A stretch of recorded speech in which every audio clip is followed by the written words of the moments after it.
ఎవరి పని వాళ్ళు చేసుకుంటే వ్యాస్ గారి సమయంలో 4 ఎన్కౌంటర్లు ఎందుకు జరుగుతాయి? ఆయన పని ఆయన చేసుకుంటూ పోయిండు. పోలీస్ డ్యూటీ, అరెస్ట్, కోర్టు, కానీ ఎన్కౌంటర్ చేయాలని ఎక్కడ చట్టం? రైట్. నేను ఇప్పుడు ఒక కర్ర తీసుకొని మిమ్మల్ని కొడతా, మీరు ఏం చేయాలి? కొట్టండి సార్, నేను ఇక్కడ నియరెస్ట్ పోలీస్ స్టేషన్ పోయి కంప్లైంట్ ఇస్తాను అంటారా? ఈ కర్ర నుంచి మీరు తప్పించుకుంటారా? సార్ ఇవన్నీ కూడా స్కెచ్ వేస్తుంటారంట, నిజమా? ఇది స్కెచ్ వేయడము, లేకపోతే పోలీసు వాళ్ళ దగ్గర రకరకాలుగా కథలు ఉంటాయి. మురళి ఒక మల్లెపూలు జేబులో పెట్టుకొని గేట్లు ఎంటర్ అవుతుందంటే మురళి కంటే మొదలే జేబులో ఉన్నటువంటి వాసన వచ్చేస్తుంది. పటాన్చెరు వచ్చారు. పటాన్చెరులో ఒక ట్రేడ్ యూనియన్ నాయకుడిని అరెస్ట్ చేద్దామని చెప్పి నోవా పైన్ ఫ్యాక్టరీ దగ్గర గొడవ అవుతుంటే పోయాడు. ఇట్లా అన్నాడు, వాడు ఇట్లా అంటే మావాడు ఆజాన్ బావుడు ఇట్లా టక్కన పట్టేసి మా ఇద్దరి మధ్యలో కూర్చున్నాడు. అంజయ్య ఎస్ఐ అనేటువంటి ఒకడు వచ్చిండంట. మీరున్న టైంలో రామచంద్రారెడ్డి గారు అని రామచంద్రారెడ్డి గారు చాలా శ్రూడ్ పాలిటిషియన్ అండి. ఏమో నీకు చట్టంలో ఆయన భాష, నువ్వు ఇవ్వడా, నువ్వు బీసీవి, అవునా? అవును సార్. నేను ఎస్సీని, నీకు తెలుసు కదా సార్ విన్ని అని అన్నా. సాంబశివరావు గారి దగ్గర యాక్షన్ ఎలా ఉంటుందండి? ఆయనకి మీకున్న అనుబంధం ఒక కేసు గురించి చెప్పగలరా? అంటే హరి అని ఒకడు అప్పుడు చాలా పెద్ద న్యూసెన్స్గా ఉండే. అప్పుడు తర్వాత వాడు చనిపోవడం ఇదంతా జరిగింది. చనిపోవడం అంటే పారిపోతుంటే అనేది కాదు. నీకొక కలం ఉంది, నీకొక గలం ఉంది, నాకు పోలీసు దళం ఉంది. కలం బలం ఇది ప్రాస తీసుకొస్తున్నారు. అన్నిటికీ పిడుక్కు పిండాకుడుకు ఒకటే మంత్రం ఎట్లుంటుందండి. సరే, 3 సంవత్సరాలు మేల చెరువు పనిచేసినప్పుడు అక్కడ మీరు చెప్తున్న గుంటూరు ఆ ఫ్యాక్షన్ కల్చర్ కూడా కనిపిస్తుంటుంది. ఆ ఫ్యాక్షన్ కల్చర్ చాలా ఉండే అక్కడ. మల్లారెడ్డిగూడెం అనేది ఒక ఫ్యాక్షస్ విలేజ్. మొత్తం ఊరంతా మళ్ళీ ఊరు తగలబెడతారు, నన్ను తగలబెడతారు, ఇదంతా అవుతుంది. అంటే మీరు చనిపోయాడంటే సీన్ మరి వేరే ఉంటుంది అక్కడ. వేరే కాదండి, ఊరుకూరు తగలబెడతారు, చేస్తారు. రౌడీ అయినా నేనైనా ఎవరో పోలీస్ ఇద్దరు ఎవరో ఒకటి ఉండాలి. ఆ డైలాగ్ తర్వాత సినిమాలు రావడంతో ఇది అంజయ్ గారి డైలాగ్ అని మేము చెప్పుకునేవారు. ఆ తర్వాత మీకు యాక్సిడెంట్ అయినట్టు. ఆ యాక్సిడెంట్కి ఒకసారి చెప్పండి. యాక్సిడెంట్ ఏం లేదండి. ఆ రోజు ఏంటంటే నేను నల్గొండలో పోతే అక్కడ ఏం జరిగిందంటే కార్ నంబర్ తెలియదు, కార్ డ్రైవర్ కూడా తెలియదు. ఆర్టీసీ బస్సును గుద్దేసిండు. కానీ మీకు జరిగిన యాక్సిడెంట్ అన్నది ఎవరు కాన్స్పిరసీ చేశారు అన్నది చేసిండ్రే అనుకుందాం. జాతస్య ధ్రువం మరణం. గద్వాల్లో పనిచేస్తున్న తర్వాత అప్పుడు Rajasekhara Reddy has picked me రాత్రి దాని తర్వాత ఆయన పిలవడము, నేనున్నా నువ్వు పోన్నాడు, అంతే ఒకటే మాట. రాజశేఖర రెడ్డి గారు ఆయన చనిపోవడం నా దురదృష్టం. ఆయన బతికుంటే. Welcome to crime diaries. ఇవాళ మన గెస్ట్ గతంలో రౌడీల పాలిట సింహస్వప్నం, అసాంఘ శక్తుల గుండెలో రైలు పరిగెత్తిన పాత పోలీసింగ్ చూపించిన పోలీస్ ఆఫీసర్. పేరు బైరి అంజయ్య అలియాస్ మీసాల అంజయ్య. మీసాల అంజయ్య గారు ఎక్కడ పనిచేస్తే అక్కడ రౌడీలు అని ఉండాలి. రౌడీ అయినా, నక్సలైట్ అయినా, యాంటీ సోషల్ ఎలిమెంట్ అయినా ఎవరైనా పోలీసే ఉండాలి తప్ప ఇంకా 3 పాత్రలు ఉండకూడదు అని నమ్మే పోలీసింగ్ ఆఫీసర్. అంటే బేసిక్ పోలీసింగ్ ఏం చెప్తుంది అనేది ఖచ్చితంగా చేసి చూపించలో ఆయన దిట్ట. అంటే ప్రజలకి కోర్టులు తీర్పులతో కాకుండా పోలీస్ స్టేషన్కి వచ్చే బాధితులకి వెంటనే న్యాయం చూపించిన పోలీస్ ఆఫీసర్. అంతేకాకుండా అవుట్ స్టాండింగ్ ఆఫీసర్గా పేరొందిన వ్యాస్ గారికి ప్రియశిష్యుడు.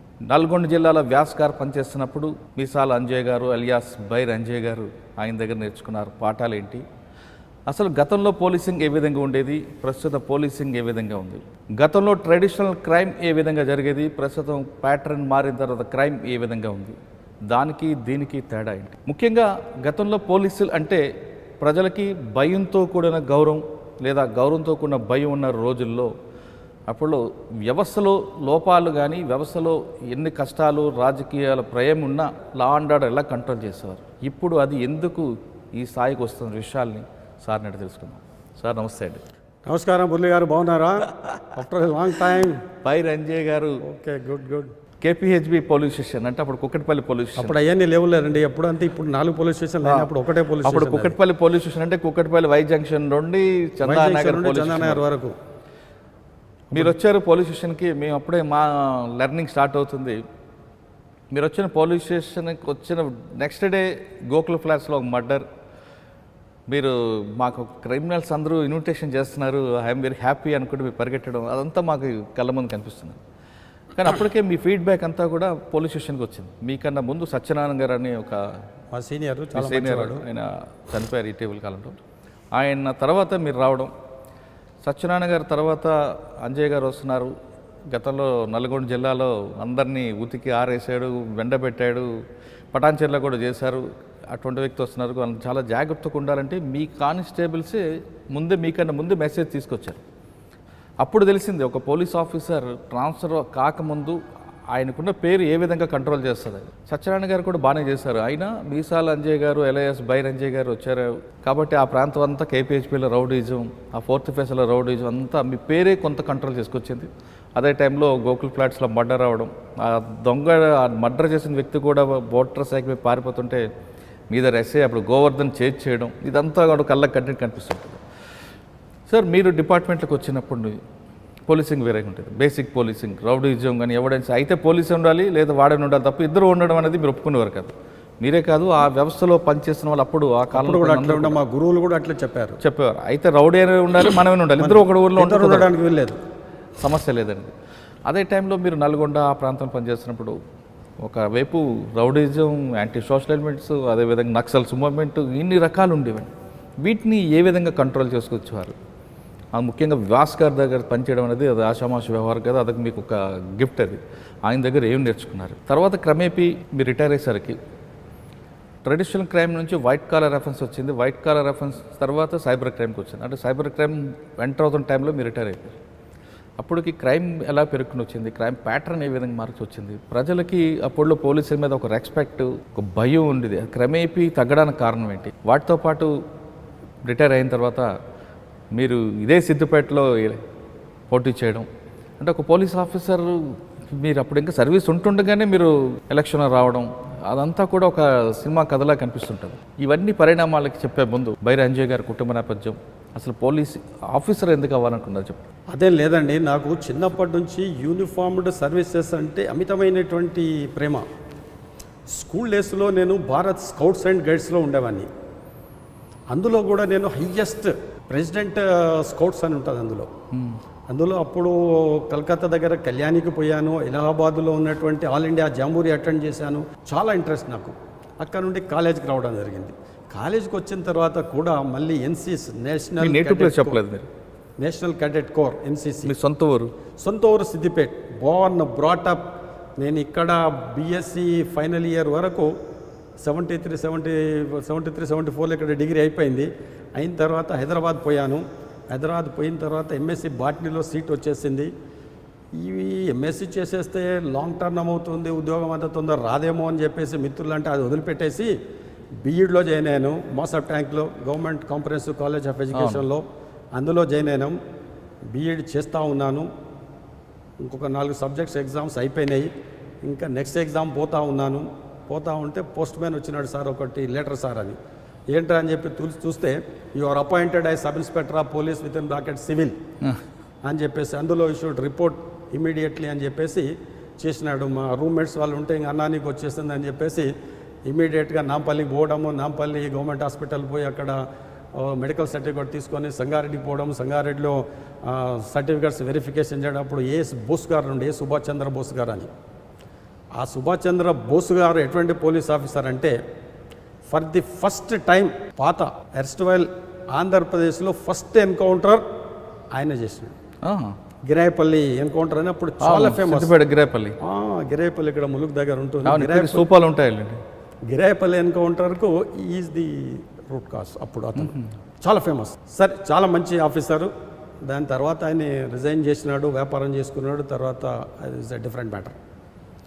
అక్కడ మేము ఆయనకు రిపోర్ట్ చేసి ఓకేనాయా చైనావు, చాలా జాగ్రత్త, బాగా పనిచేసుకో అని చెప్పేసి సర్టిఫికేట్ వెరిఫికేషన్ అనేది తెల్లారి మళ్ళీ పోయి అనంతపూర్లో 16/4/76 అనంతపూర్లో ట్రైనింగ్ చేయడం జరిగింది. ట్రైనింగ్ అయిన తర్వాత మళ్ళీ ఇంకా నేపథ్యం స్టార్ట్. 76 నుంచి 2008 వరకు ప్రస్థానం. ఓకే, ఫస్ట్ పోస్టింగ్ ఎక్కడ? ఫస్ట్ పోస్టింగ్ నేను ప్రాక్టికల్ ట్రైనింగ్ పీటీసీ అనంతపూర్ నుంచి వచ్చేసిన తర్వాత శంషాబాద్ విలేజ్. అప్పుడు ఈ శంషాబాద్ అనేది ఇప్పుడు ఈ ఎయిర్పోర్ట్లు, ఈ రోడ్లు, ఇవి అదంతా అప్పుడు ఏం లేదు. 1000 రూపాయలకి ఎకరం శంషాబాద్లో అప్పుడు రోడ్ సైడ్. శంషాబాద్లో 7 months ప్రాక్టికల్ ట్రైనింగ్. ఆ ట్రైనింగ్ అయిన తర్వాత ఇక్కడ వేకెన్సీస్ లేవని వాంట్ ఆఫ్ వేకెన్సీస్లో నన్ను ఇంకా నాతో పాటు మా బ్యాచ్మేట్స్ ఒక 6 నల్గొండకు ట్రాన్స్ఫర్ చేసినారు. సార్ శంషాబాద్లో మీరు ఫస్ట్ ఎవరి దగ్గర నేర్చుకున్నారు ట్రైనింగ్? నేను అక్కడ బాలాజీరావు గారు అని చెప్పేసి మాకు ఒక ఇన్స్పెక్టర్ ఉండే సిఐ గారు. ఆయన కానిస్టేబుల్ నుంచి సిఐ అయినా కానీ అమోఘమైనటువంటి నాలెడ్జ్, అమోఘమైన నాలెడ్జ్. ఫస్ట్ ఎస్పీ ఎవరు మీకంటే? అప్పుడు ఎస్పీ బిఎం రామలింగేశ్వరరావు గారు. నేను ట్రైనింగ్లో ఉన్నప్పుడు బిఎం రామలింగేశ్వరరావు గారు. అయిన తర్వాత ఇక్కడ అంటే నేను ఈ మాత్రం పోలీసింగ్ ఆ 7 months నేర్చుకున్నానంటే అది బాలాజీరావు సిఏ గారి యొక్క దయాదాక్షిణ్యం. ఎందుకు అనంటే నేను అక్కడ రిపోర్ట్ చేసిన తర్వాత కిందికి మీదికి ఇట్లా చూసేసి అన్నీ నన్ను మళ్ళీ ఇంటర్వ్యూ చేసేసి అంతా చేసిన తర్వాత సరే ఒక బ్యాగ్ తెచ్చుకో అని పాపం ఆ బ్యాగ్కి అప్పుడు నేనేదో పీటీసీ అప్పుడు 320 రూపాయలు జీతం. తనే ఒక బ్యాగ్ కొనిచ్చేసి అందులో ఒక ఐపీసీ, ఓ సిఆర్పిసి, ఓ ఎవిడెన్స్ యాక్ట్, ఏపీపీఎం ఈ 4 అందులో పెట్టుకో అని చెప్పేసి ఇచ్చేస్తే పెట్టుకోవడం. ఆ బ్యాగ్లో వైట్ పేపర్స్, కార్బన్స్, గుండు సూదులు, ఫైల్ ట్యాగ్స్ ఇవన్నీ ఇచ్చినాడు. ఆ 7 months అండి ఆయన ఎక్కడ పోతే అక్కడ తీసుకెళ్ళడం. అప్పుడు ఈ సిఐలకు వెహికల్స్ లేవు. నేను ఒక ఇన్సిడెంట్ చెప్తా ఆయనకు. నాకు ఒకటి వెస్పా ఉండే, అక్కడి నుంచి వచ్చిన వెస్పా తీసుకున్నా. ఆ వెస్పా మీద నేను చేయాలి, పెట్రోల్ ఆయన ఒప్పిస్తుండే. ఆయన వెనకాల కూర్చుండే. ఆయననేమో 6.5 feet, ఇక లారెల్ అండ్ హార్డే లాగా ఆయన నేను ఇద్దరు పోతుంటే అట్లా ఉంటుండే. పోయిన తర్వాత ఒకరోజు ఇక్కడ అప్పుడు 4 పోలీస్ స్టేషన్లు ఉండే ఆయనకు. నార్సింగ్లో ఇన్సిడెంట్ అయిందంటే పోయి నీ స్కూటర్ అంటే కూర్చొని వెనక కూర్చున్నాము. నా స్కూటర్కి వెనకాల టైర్ లేకుండే, స్టెప్ని లేకుండే. వెస్పాకి లోపల డిక్కీలో ఇస్తాడు కదా. బషీర్బాగ్ దగ్గరకు వచ్చేసినాం. సిటీ కొత్త అంటే ఏదో స్టూడెంట్గా కొంతకాలం ఉన్నాను తప్ప పెద్ద పర్ఫెక్ట్ ఏం కాదు కదా. అక్కడ అయిన తర్వాత లైట్లు పడ్డాయి, మళ్ళీ డ్రైవింగ్ కొత్త. అక్కడికి వచ్చేసిన తర్వాత అది లైట్ పడంగానే నేను చూసుకోలే లైట్ను, నేను వెళ్ళిపోయాను. ఈయన ఏం చేసిండంటే లేచి నిలబడ్డాడు ఇట్లా అని. ఇట్లా ఉంటే స్కూటర్ వెళ్ళిపోయి ఎక్కడ పోయింది, బషీర్బాగ్ దాటిన తర్వాత అది పెట్రోల్ బంక్ దాటిన తర్వాత పీజీ హాస్టల్ ఉంటుంది. నేను అక్కడ చూసుకున్నా, స్కూటర్ ఏమో లైట్గా ఉంది ఏందని చెప్పి చూసే వరకు లేడు. ఇక నా చెమటలు, నా భయము అప్పుడు అని ఇట్లా నడుచుకుంటూ వచ్చేసి, ఎవడరా నీకు ఉద్యోగం ఇచ్చింది అని ఇక ఎట్లా అంటే బండబూతులుగా అట్లా ఏడుపు వస్తుంది. ఉద్యోగం భయం ఇదంతా ఉన్నది. మళ్ళీ ఏడ్చుకుంటే అట్లా మళ్ళీ కూర్చొని పోయినాం. కానీ చాలా దయార్థ హృదయుడు. అంత అయిన తర్వాత మళ్ళీ ఇంటికి పోయిన తర్వాత భోజనం పెట్టించేవాడు. అంత పని ఎంత పిన్ పాయింట్గా నేర్పించేవాడు అని అంటే, ఇప్పుడు అంతా కంప్యూటర్లు ఇవన్నీ అప్పుడు ఏం లేవు. ఒక కార్బన్ పెట్టాలని అంటే కార్బన్ కింద ఒక వైట్ పేపర్ పెట్టాలంటే ఎట్లా పెట్టాలనేది కూడా నేర్పించేసాడు. ఇన్క్వెస్ట్ కాలం నెంబర్ మొత్తం 26 కాలమ్స్ ఉంటే ఒక్కొక్క కాలం ఏ విధంగా ఫిల్ చేయాలి ఏది అనేది చాలా బ్రహ్మాండంగా నేర్పించింది. కానిస్టేబుల్ నుంచి వచ్చినా కానీ ఆయన లాంగ్వేజ్ కూడా చాలా బ్రహ్మాండంగా ఉండేది. సో ఈ మాత్రం పోలీసింగ్ మేము నేర్చుకున్నామంటే ఆయన దగ్గర. ఓకే, ఇదే విషయము ఆయన నేర్పినటువంటి ఈ పోలీసు విద్యనే నేను అనేక సార్లు మా పోలీస్ అకాడమీలో అప్పటికప్ప పోలీస్ అకాడమీలో సిడిటిఎస్లో నేను రెగ్యులర్గా డిఎస్పీ సైబర్ క్రైమ్ ఉన్నప్పుడు సిఐడిలో క్లాసెస్కి పోయేవాడిని సైబర్ క్రైమ్స్ మీద. అది తర్వాత డిస్కస్ చేద్దాం. అక్కడ ఈయన చెప్పినటువంటి ఈ టెక్నిక్స్ కానీ ఈ పోలీసింగ్ కానీ అది నాకు చాలా ఉపయోగపడింది. ఓకే, శంషాబాద్లో 7 నెలల ట్రైనింగ్ తర్వాత శంషాబాద్లో 7 months ట్రైనింగ్ తర్వాత వాంట్ ఆఫ్ వేకెన్సీస్లో నల్గొండకు ట్రాన్స్ఫర్ చేసినాడు. నాతో పాటు ఇంకొక 6-7 మెంబర్స్ని పోయినాము. పోయిన తర్వాత అప్పుడు అక్కడ పెద్దారెడ్డి గారు, పెద్దారెడ్డి అని ఎస్ఐ నుంచి ఐపీఎస్ ఆఫీసర్ ఎస్పీఐ రిటైర్ అయినారు. ఆయన ఎస్పీ అప్పుడు అక్కడ. పోయిన తర్వాత ఒక్కొక్కరిని ఇంటర్వ్యూ చేసేసి నాకు మేడ్ల చెరువు అని పోలీస్ స్టేషన్కి పోస్టింగ్ ఇచ్చినాడు. ఈ మేడ్ల చెరువు పోలీస్ స్టేషన్ అనేది కృష్ణా, గుంటూరు, నల్గొండ 3 జిల్లాలకు బార్డర్. అది కృష్ణపట్టిలో ఉంటుంది. అక్కడ 3 years చేసినాం. ఆ 3 years చేస్తుంటేగా అనేక మంది గురుస్వామి గారు, తర్వాత బాసిత్ గారు వీళ్ళందరూ ఎస్పీలు వచ్చినారు. లాస్ట్ మినిట్లో వ్యాసగురు కూడా వచ్చినాడు. సార్ 3 సంవత్సరాలు మేల చెరువు పనిచేసినప్పుడు అక్కడ మీరు చెప్తున్న గుంటూరు ఆ ఫ్యాక్షన్ కల్చర్ కూడా కనిపిస్తుంటుంది. ఆ ఫ్యాక్షన్ కల్చర్ చాలా ఉండే అక్కడ. అప్పుడు బాంబులు, నాటు బాంబులు తయారవడం, పొలాల్లో బాతి పెట్టడం అనేది మేల చెరువు పక్క అది ఎట్లుండేనంటే పోలీసుల సమయస్ఫూర్తి పాటించాలి అనే దానికి మా గురువు గారు చెప్పిన దానికి bloody well application of common sense at right time అనేది మా గురువులు నేర్పించింది. ఒక్క ఇన్సిడెంట్ చెప్తా. మల్లారెడ్డిగూడెం అనేది ఒక ఫ్యాక్షియస్ విలేజ్, మేల్చూరులో.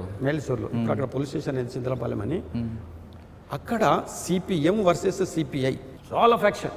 ఈ వాడకట్టోడు అటువాడు అక్కడోడు ఇక్కడ రాడు. ఒక సిపిఎం లీడర్ని సిపిఐ వాళ్ళు మర్డర్ చేసినారు. ఇన్ఫర్మేషన్ వచ్చేసింది. అప్పుడు ఏముందంటే ఒక మోటార్ సైకిల్ ఒక కానిస్టేబుల్ వెనక పోయినాం. పోయిన తర్వాత చూసినాం, ఊరంతా అట్టుడుకుతుంది. ఇంజుడ్ దగ్గరికి పోయి చూసేస్తే నాకు నా పరిజ్ఞానంతో బట్టి చూస్తే పోయిండు. వీడు పోయిండని నేను అంటే మొత్తం ఊరంతా మళ్ళీ ఎక్కవే ఊరు తగలబెడతారు, నన్ను తగలబెడతారు, ఇదంతా అవుతుంది. నా దగ్గర ఫోర్స్ లేదు.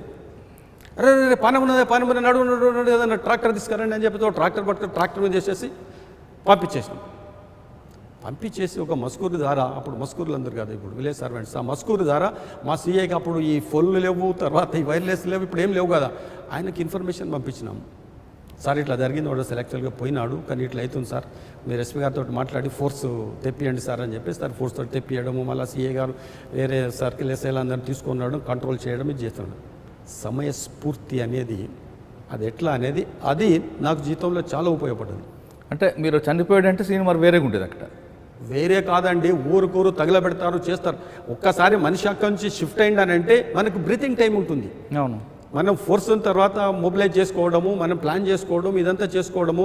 అదర్ సైడ్ తర్వాత ఎవడో తర్వాత ఇది ఉన్నాడు, అగ్రెసర్స్ ఉన్న వాళ్ళని అరెస్ట్ చేయడము, ఇదంతా చేయడము, పికెట్స్ వేసుకోవడం, పెట్రోల్, ఇదంతా కామన్ అవుతుంటుంది. అది ఒకవేళ అక్కడే బాడీ డిక్లేర్ చేసి బాడీ అక్కడే ఇట్లా ఉంటే మా మీద అటాక్ చేసేవాళ్ళు ఒక కానిస్టేబుల్ నేను ఏం చేయలేదు. ఫెరోషియస్ మళ్ళీ అవును ఫ్యాక్షన్, నల్గొండ కమ్యూనిస్టులు, ఇవన్నీ కథలు. సార్ అక్కడ ఇంకా బాగా గుర్తున్న సంగతి చెప్పండి. అంటే రౌడీలు కూడా బాగా అదొకటి బాగా గుర్తున్న సంగతి. మేళ్ల చెరువు proper it self PS Naidu అని ఒక అతను ఉండే, పసుపులెట్టి సైదయ్య చిన్న నాయుడు అని. ఇంకా అదర్ సైడ్ అదే నాయుడుస్ వర్సెస్ రెడ్డిస్ ఫ్యాక్షన్. అక్కడ ఊరు కూరండి, వీడు రోడ్డు ఉంటే అటుపక్క ఆ పార్టీ, ఇటుపక్క ఆ పార్టీ, వీడు అటువాడు వాడు ఇటు రాడు. ఒకనొక టైంలో ఒక రోజు ఇద్దరు కొట్టుకుంటుంటే ఎట్లా ఇక బరీ గీత గీసినట్టే పెట్టేస్తే వాడు వీళ్ళు రాల్సిట్టు వీడు వాళ్ళు రాలిస్తాడు. ఇస్తున్న తర్వాత ఇప్పుడు నేను మధ్యలో పోతే వానరాయి వీనరాయి రెండు నాకు తగులుతుంది. ఏం చేయాలి అంటే ఒక పక్కని తప్పియాలి, ఇంకొక పక్కని తప్పించుకుంటాం, మధ్యలో పోయి నువ్వు ఇట్లా అంటే అంతే సంగతి కాదు. సో ఆ ఇన్సిడెంట్ కూడా ఒకసారి నాకు చాలా ఇదైపోయింది. సార్ ఇది కాకుండా సెంటర్లో రౌడిజాన్ని అక్కడ ఈ ఫ్యాక్షన్ ఇది కంట్రోల్ చేయగలిగినాం కొంతవరకు. చేసేసిన తర్వాత వ్యాస్ గారు నా పోలీస్ స్టేషన్కి వచ్చి ఇన్స్పెక్షన్ చేస్తున్నాడు. చూసిన తర్వాత ఏ బ్యాచ్ ఏంటి ఏం చదువుకున్నారు. సార్ వ్యాస్ గారు ఇష్యూకి వెళ్ళకముందు బాసిత్ గారు కూడా మీరు చేశారు. బాసిత్ గారు కూడా ఆయనకంటే మొదలు బాసిత్ గారు కూడా ఉండే. బాసిత్ గారు కూడా ఎస్పీ గారు పనిచేసినారు. అప్పుడు ఆయనతో పెద్ద మాకు అటాచ్మెంట్ ఏం లేదు. కానీ అదే టైంలో మీ గురువుగా మీ సీనియర్ దగ్గర ఒక వ్యక్తికి ఒక పెద్ద వ్యక్తికి మధ్యన వివాదాన్ని ఏ విధంగా అది ఎట్లుంటుందంటే అండి, అప్పటి పోలీసింగ్లో ఎదుటివాడు పోలీసుని ఇన్సల్టింగ్గా చేయడము, లేకపోతే ఇల్ ట్రీట్మెంట్ చేయడము ఎవరైనా చేసినట్టయితే అది ఎట్లా డీల్ చేయాలనేది మా గురువులకు వెన్నుతో పెట్టిన విద్య ఉండే. సరే, మీరు అక్కడ పనిచేస్తున్నప్పుడు మీ సీనియర్కి ఒక పెద్ద వ్యక్తి ఇన్సల్ట్ చేశాడు. ఆ ఇన్సల్ట్ని రిటాలియేషన్ ఏ విధంగా చేశారు? అంటే పోలీస్ స్టైల్లో. అదే రిటాలియేషన్ అని అనం మేము ఏమంటారు? అదే రిటాలియేషన్ అనడానికి లేదు, కానీ ఇన్సల్ట్ చేసిన మాట వాస్తవం. ఇన్సల్ట్ చేస్తే చట్టం ఏం చెప్తుంది, చట్ట ప్రకారంగా ఏమన్నా నువ్వు యాక్షన్ ఉంటే తీసుకో, 506 323 అంతవరకు అవుతుంది. ఇది బెయిలబుల్ అండి అని చెప్పి బెయిల్ ఇచ్చి కూర్చుండబెట్టి చేసి పంపించేసాయి, దేర్ ఎండ్స్ ది మ్యాటర్. కానీ ఒక పోలీస్ ఆఫీసర్ను పబ్లిక్లో కానీ పబ్లిక్ ప్లేస్లో కానీ ఇన్సల్ట్ చేసిండ్రు అని అంటే ఆ వ్యక్తి ఇన్సల్ట్ కాదు, అక్కడ వ్యవస్థకే కదా, ఆ వ్యవస్థ, చట్టం, ప్రభుత్వం వారిని నిలిచాడు. అందుకే a police constable in uniform is a visible representative of the government. Right, a visible representative of the government. పోలీసులు తర్వాత వ్యవస్థలో చాలా చీఫ్ సెక్రటరీ గారి దగ్గర నుంచి కింద వరకు అనేక మంది పెద్ద పెద్ద ఆఫీసర్లు ఉన్నారు. కానీ వాళ్ళు పబ్లిక్లో వచ్చేసినటువంటి వాళ్ళని చూస్తే మేము సెల్యూట్ చేస్తాం. కానీ ఒక కానిస్టేబుల్ రోడ్డు మీద నిలబడ్డాడు లేకపోతే పోతున్నాడు అంటే is a visible representative of the government. అతనికి ఇన్సల్ట్ జరిగిందంటే గవర్నమెంట్కి ఇన్సల్ట్ జరిగినట్టు లెక్క. సో అట్లా ఇన్సల్ట్ జరిగింది అని అంటే అనేక రకాల ట్రీట్మెంట్స్ అనేక రకాల అప్పుడు ఆ పూర్వకాలంలో చేసినా కానీ ఒకటి ఎగ్జాంపుల్ చెప్పండి. అప్పుడు చేసినా కానీ అప్పుడు ప్రజల వద్ద నుంచి కూడా సపోర్ట్ ఉంటుండే. సీనియర్ ఆఫీసర్స్ కూడా నవ్వి ఓకే ఓకే అనుకుంటే వెళ్ళిపోవడం, నువ్వు చేసినది మంచి పని రా బాబు, చెడు పని అని చెప్పకుండా నవ్వి ఓకే ఓకే అనుకుంటే వెళ్ళిపోయేవాళ్ళు. అదే దానికి ఒక ఎగ్జాంపుల్ అని చెప్పగలరా? ఎగ్జాంపుల్ అంటే ఏం చెప్పలేము. ఒక ఎగ్జాంపుల్ చెప్పగలుగుతాను. ఒక ఆఫీసరు మా ఆఫీసర్ను మా ఎస్ఐని, సీనియర్ ఎస్ఐ నాకు 69 బ్యాచ్, ఆయనను ఇన్సల్ట్ చేసినాడు కోర్టులో. బయటికి వచ్చేసిన తర్వాత కూర్చున్నారు. క్యారే పోయిన ఐసా కరా క్యా కరెంగే అని. క్యా కర్ సక్తే సాబ్, కానూన్ జో బోలా ఓ కరెంగే అని మనము. మా హెడ్ కానిస్టేబుల్స్ అప్పుడు చాలా ఫాస్ట్గా ఉండేవాళ్ళనండి. హమారా పాస్ ఏక్ ఇలాజ్ హై సాబ్ అని వాడు వచ్చాయి. క్యా ఇలాజ్ రే, ఆ ఇజాజ్ దియే తో హమ్ కర్ దేంగే, ఠీక్ హై అన్నాడు. పోయిన తర్వాత వాడు ఎవరికో చెప్పినాడు. వాడు పోయి వాళ్ళకి ట్రీట్మెంట్ ఇచ్చినాడు. ఆ ట్రీట్మెంట్ తీసుకున్నాడు పోలీస్ స్టేషన్కి వచ్చినాడు. అప్పుడు ఈ ఎస్ఐ గారు కాలు మీద కాలు వేసుకొని కూర్చుంటాడు. ఏమయ్యా సార్ ఇట్లా జరిగింది సార్, దరఖాస్తు రైట్ సాబ్కి కాగజ్ దారే. తర్వాత ఒక కాగితం ఇస్తాడు, రాసేస్తాయి. గుర్తుపడతావు నువ్వు వాళ్ళని? మరి గుర్తుపట్టకపోతే ఎవరు పట్టుకురావాలే? పేరైనా తెలుసా సార్? పేరు తెలియదు మనిషి. అరే నువ్వు పేరు తెలియదు అంటావు, మనిషి తెలియదు అంటావు, మరి చార్మినార్ కాడ ఎర్ర పాప వస్తున్నాడు అన్నట్టు ఉన్నది. ఆయన ఎక్కడ ఒక సామెత ఉన్నది, చార్మినార్కే పాస్ జాకే జో రూయి టోపీ వాళ్ళకు పకడ్కే లా రहे అంటారు మా దగ్గర జోక్స్. అప్పుడు चारमीनार के पास गए तो पूरे जो रोई टोपी वाले रहते, वो दाढ़ी वाले को पकड़, सोप दाढ़ी वाले रहते, किसको पकड़ना? సో అది అట్లా. మరి గుర్తుపడతావా నువ్వు? పట్టలేము. గుర్తుపట్టానండి. మరి పోనీ పేరైనా తెలుసా? తెలియదు. అది కూడా తెలియదు. సరే నువ్వు ఎట్లా చెప్పు, ఎట్లుంటాడు అని అంటే, ఇవి ఇట్లా అద్దాలు పెట్టుకుంటాడు, ఇట్లా మీసాలు ఉంటాయి, కొంచెం ఎర్రగా ఉంటాడు, ఈ బీటల్స్ కిందికి ఉంటాయి, చెక్స్ షర్ట్స్ వేస్తాడు ఎక్కువ అవుతాను. అవునా? अरे खादार रेड कार से ये साहब बोले से जो कौन है जरा देखे पकड़ के बुला के ला रहे हैं, वो 10 మందిని తీసుకొస్తాడు మా వాడు. గుర్తుపట్టు వెళ్ళాను. ఈయనగా సార్ జారే ఈయనగా పో మరి ఇంకేమని చెప్పు. సరే ఇంకా మేము మా ఇన్ఫర్మేషన్ సిస్టమ్ చాలా పకడ్బందీగా ఉంటుందండి, మేము ప్రయత్నం చేద్దాం. ప్రయత్నం 6 నెలల తర్వాత కేసు క్లోజ్. కానీ పంపింది మీ వాళ్ళే కదా? పంపింది మా వాళ్ళు అని మేము అనుకోవడము, కానీ ఆ విక్టిమ్ అనుకుంటున్నాడు. విక్టిమ్ అనుకున్నాడు, ఫలానా వాడు ఈ పోలీస్ ఆఫీసర్ను నేను ఇన్స్టాల్ చేసినందుకు నాకు ఈ ట్రీట్మెంట్ చేసినారు వీళ్ళు, కానీ మేము చేయలేదు. ఓకే, అదే విషయం అప్పుడున్న ఎస్పీ గారు తెలిసినప్పుడు ఎస్పీ గారు కూడా చెప్తే, అప్పుడు తర్వాత వాళ్ళు ఆ విక్టిమ్ ఆఫీసర్ ఏదవుతుందో వాళ్ళ డిస్ట్రిక్ట్ హెడ్కి చెప్పడము, ఆ డిస్ట్రిక్ట్ హెడ్ మా డిస్ట్రిక్ట్ హెడ్ చెప్పడము, మా డిస్ట్రిక్ట్ హెడ్ తర్వాత ఎస్ఐని పిలిపించేసరి క్యా కర్ అల్లా కసం సాబ్ మేము కరాయిచ్చినాయి సాబ్, మా తెలియదు సార్, ప్రామిస్ సార్ అది అంటే, అవునా సరే అని చెప్పి డిఎస్పీ చెప్పి అదేందో చూడండి మీరు, అదేమో పట్టుకోండి అని చెప్పి చెప్పడము. 1-2 సార్లు చెప్తాడు, మర్చిపోతాడు. He knows what is policing.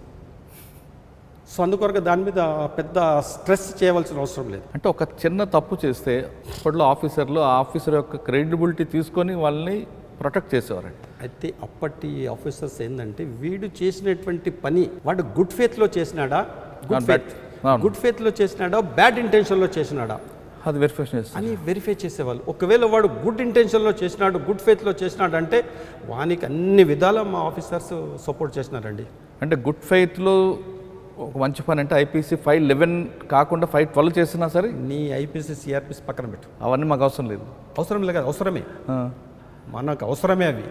కానీ ఇప్పటికీ 1 నిమిషానికి పక్కన పెట్టుకుంటే మనము ఈయన చేసినటువంటిది మంచి కొరకు చేసి, వీడేమన్నా దురుద్దేశపూర్వకంగా బ్యాడ్ ఇంటెన్షన్ తోటి ఏమన్నా చేసినాడా, లేదా డిపార్ట్మెంట్ యొక్క గౌరవాన్ని కాపాడడానికి, సమాజంలో శాంతి భద్రతలను కాపాడడానికి కొంచెం గీత దాటి ఏమన్నా చేసినాడా అనేది, గుడ్ ఫేత్లో చేసినాడా అనేది ఆఫీసర్స్ తెలుసుకునేవాళ్ళు. తెలుసుకొని ఒకవేళ గుడ్ ఫేత్లో వీడు చేశాడంటే మాత్రం డెఫినెట్గా వాడిని సపోర్ట్ చేసేవాళ్ళు. సార్ మీరు అక్కడ పనిచేస్తున్న సమయంలోనే వ్యాస్ గారు వచ్చారు. వ్యాస్ గారు అప్పుడు నేను మేలచోల్లో పనిచేస్తున్నప్పుడు నా పోలీస్ స్టేషన్ ఇన్స్పెక్షన్కి వచ్చినాడు, చూశాడు. అప్పటికి నాకు 4-5 ఇయర్సే సర్వీస్. చూసిన తర్వాత బాగున్నది, ఏం చదువుకున్నాను, బీఎస్సీ బీఎడ్ సరే అని పోయినాడు. నన్ను తెల్లారి ట్రాన్స్ఫర్ చేసినాడు అక్కడ నుంచి. చేసి SIANS anti naxalite squad Suryapet అని చెప్పేసి అక్కడ చేసినాడు. అక్కడికి నాతో పాటు బషీర్ అని మాకంటే సీనియర్, ఇంకోటి భిక్షపతి అని, నరసింహరాజు అని మా బ్యాచ్మెంట్ ఒక నలుగురిని, ఆల్మోస్ట్ సేమ్ ఏజ్ గ్రూపు, కొంచెం మంచి హెల్త్ ఉన్న వాళ్ళని తీసుకొచ్చి పెట్టినాడు. మాకు ఆయన ట్రైనింగ్ ఇచ్చాడు. ఎట్లా ఎట్లా how to collect information, how to enjoy. మీరు ఏం చేసేది లేదండి, మీరు ఏం చేయకండి, ఖాళీ ఇన్ఫర్మేషన్ తీసుకురండి, మిగతా నేను చూసుకుంటాను. నేను పోలీస్ ఆఫీసర్ అంటే ఆయననండి. ఆయన దగ్గర మేము పనిచేసినామని చెప్పుకోవడానికి ఒక క్వాలిఫికేషన్, ఒక గౌరవం. నువ్వు ఎవరెవరి దగ్గర పనిచేసినావా అంటే వ్యాసాయ దగ్గర పనిచేసిన సార్, ఇక్కడ పని, అవునా, ఓ గుడ్ కూర్చో అంటాడు. అట్లా అది ఒక అడిషనల్ క్వాలిఫికేషన్. ఆయన దగ్గర పనిచేసినాడు. ఆయన దగ్గర పనిచేసిన కొద్ది కాలం అయినా కానీ is perfect police officer. Okay, సూర్యాపేటలో మీరు ఇన్ఫర్మేషన్ ఏమి ఇచ్చారు? ఇన్ఫర్మేషన్ అంటూ చాలా ఉన్నాయి. అన్ని ఇన్ఫర్మేషన్స్ రివీల్ చేయలేదు. It's not proper to reveal. Sir, ఆయన టైంలోనే కోర్టు ఆవరణలో లేదంటే మేజిస్ట్రేట్ ఇంటి దగ్గరలో ఒక పెద్ద ఎన్కౌంటర్ అయింది. దాంతో ఆయన పేరు నక్సల్స్ అప్పుడే ఆయన బాగా టార్గెట్ చేశారనేది వార్త. అదొకటే కాదు, ఆయన టార్గెట్ చేయడానికి అనేక కారణాలు ఉన్నాయి. అది నక్సల్స్ అంటే ఆయన టైంలో 4-5 అయినాయి, అది కరెక్టే. అది అందులో ఒకటి అప్పుడు కోర్టు ఆవరణలో కాదు, అది అప్పుడు ఒక కరడు కట్టినటువంటి ఒక వ్యక్తి దొరికినప్పుడు అతన్ని కోర్టు టైం అయిపోయింది కాబట్టి మేజిస్ట్రేట్ దగ్గర ప్రొడ్యూస్ చేయడం జరిగింది. ప్రొడ్యూస్ చేసేసిన తర్వాత ప్రొడ్యూస్ టుమారో అనడం జరిగింది. తీసుకుపోతుంటే అదే ఆవరణలోనే ఆ ఎస్ఐ రివాల్వర్ లాక్కొని వాడు పరిగెత్తాడు. పరిగెత్తిన తర్వాత పక్కన ఎస్కాట్ వాడు ఏం చేస్తాడు, ఇక వాడు తీసుకొని మళ్ళీ నాకు వాడు ఫైర్ చేసేస్తుంటే నీ సెల్ఫ్ డిఫెన్స్లో వీడు ఫైర్ చేయడం జరిగింది, ఆత్మరక్షణ కోసం. అది కథ. సార్, ఇవన్నీ కూడా స్కెచ్ వేస్తుంటారంట, నిజమా? ఇది స్కెచ్ అనేది ఏమి ఉండదండి. నేను నిన్ను కొడుతుంటాను, నువ్వేం చేస్తావు? ఆత్మరక్షణకు మళ్ళీ నన్ను ప్రొటెక్ట్ చేస్తావా లేదా? అవును. ఇది స్కెచ్ వేయడము, లేకపోతే పోలీసు వాళ్ళ దగ్గర రకరకాలుగా కథలు ఉంటాయి, అందులోంచి ఒక్కడు తీసేసి దాన్ని ఇట్లా యూజ్ చేస్తారు అనేది it's not correct. Okay, act according to the situation, keeping in view of the constitution. Okay, కానీ అప్పట్లో ఒక పెద్ద టాక్ ఏముందంటే వ్యాస్ గారి దగ్గర చాలా స్టోరీస్ ఉంటాయి. ఒక వ్యక్తిని తప్పించాలి అనుకుంటే, అంటే ఆయన మీరు చెప్పిన ఇందాక మంచి ఇష్యూలోకి వస్తుంది, వాడు గుడ్ ఫెయిల్ అయితే తప్పించాలని కదా, బ్యాడ్ ఫెయిల్ వీడిని కోర్టుకి తీసుకెళ్ళడం, జైలు పంపడం, రోజు తేవడం ఎందుకు, ఒకసారి తీసుకుపోద్దని ఆయన దగ్గర చాలా స్టోరీస్ ఉంటాయి. ఆ స్టోరీలు చాలా ప్లే చేసేవారు అని ఉంది. మీకు తెలిసిన స్టోరీ ఏమన్నా? అట్లేం లేదండి, ఆయన దగ్గర ఏదో స్టోరీస్ ఉంటాయి, ఆ స్టోరీకి దీనికి ఉంటే ఏం లేదు దాంట్లో. సిచ్యువేషన్ వచ్చింది మన దగ్గరికి, మన ముందుకు. ఓ మోటు సామెత ఉన్నది, cross the bridge when it comes అన్నారు. అక్కడ ఒక బ్రిడ్జ్ వస్తుంది, వాగు మీద ఒక బ్రిడ్జ్ ఉంటుంది, ఆ బ్రిడ్జ్ని ఎట్లా చేసుకోవాలి అనేది ఇవన్నీ వేస్ట్ మాటలు. పోతున్నాము, బ్రిడ్జ్ వచ్చేసింది, క్రాస్ చేయి. సిచ్యువేషన్ వచ్చింది, ఫేస్ చేయి. ఆ ఫేస్ చేసేటప్పుడు కూడా చట్టం అనేది ఒకటి ఉంది, రాజ్యాంగం అనేది ఒకటి, కాన్స్టిట్యూషన్ అనేది ఒకటి ఉన్నదని దృష్టిలో పెట్టుకో. That's all. Police officer you have to act according to law. కానీ వ్యాస్ గారి దగ్గర ఒక ఐపీఎస్ ఆఫీసర్ కాకుండా ఒక ఇంజనీర్ కూడా ఉన్నాడని అంటుంటా. అంటే ఒక ఇష్యూ జరిగినప్పుడు how to escape, how to exit, how to operation, ఇవన్నీ కూడా ఆయన దగ్గర ఉన్నాయి. ఒక్క ఎగ్జాంపుల్ చెప్తా. ఇప్పుడు మాకు ఈ నలుగురికి ఆయన ట్రైనింగ్ ఇచ్చేటప్పుడు ఒకటే చెప్తుండే, చూడండి మీరు ఇంట్లో నుంచి బయలుదేరి ఏదైనా ఆపరేషన్ పోతున్నప్పుడు ఇంట్లో భార్య కూడా చెప్పకండి, ఇంట్లో నీతోటి కాన్సెప్ట్స్ కూడా చెప్పకండి. నలుగురిని తీసుకో, ఏదొకటి పోతున్నామని చెప్పి ఊరు బయట పోయిన తర్వాత ఇప్పుడు చెప్పిన ఆపరేషన్ అని సెల్ ఫోన్లు అయ్యని లాగేసుకొని బ్రీఫింగ్ అక్కడ జరుగుతుంది.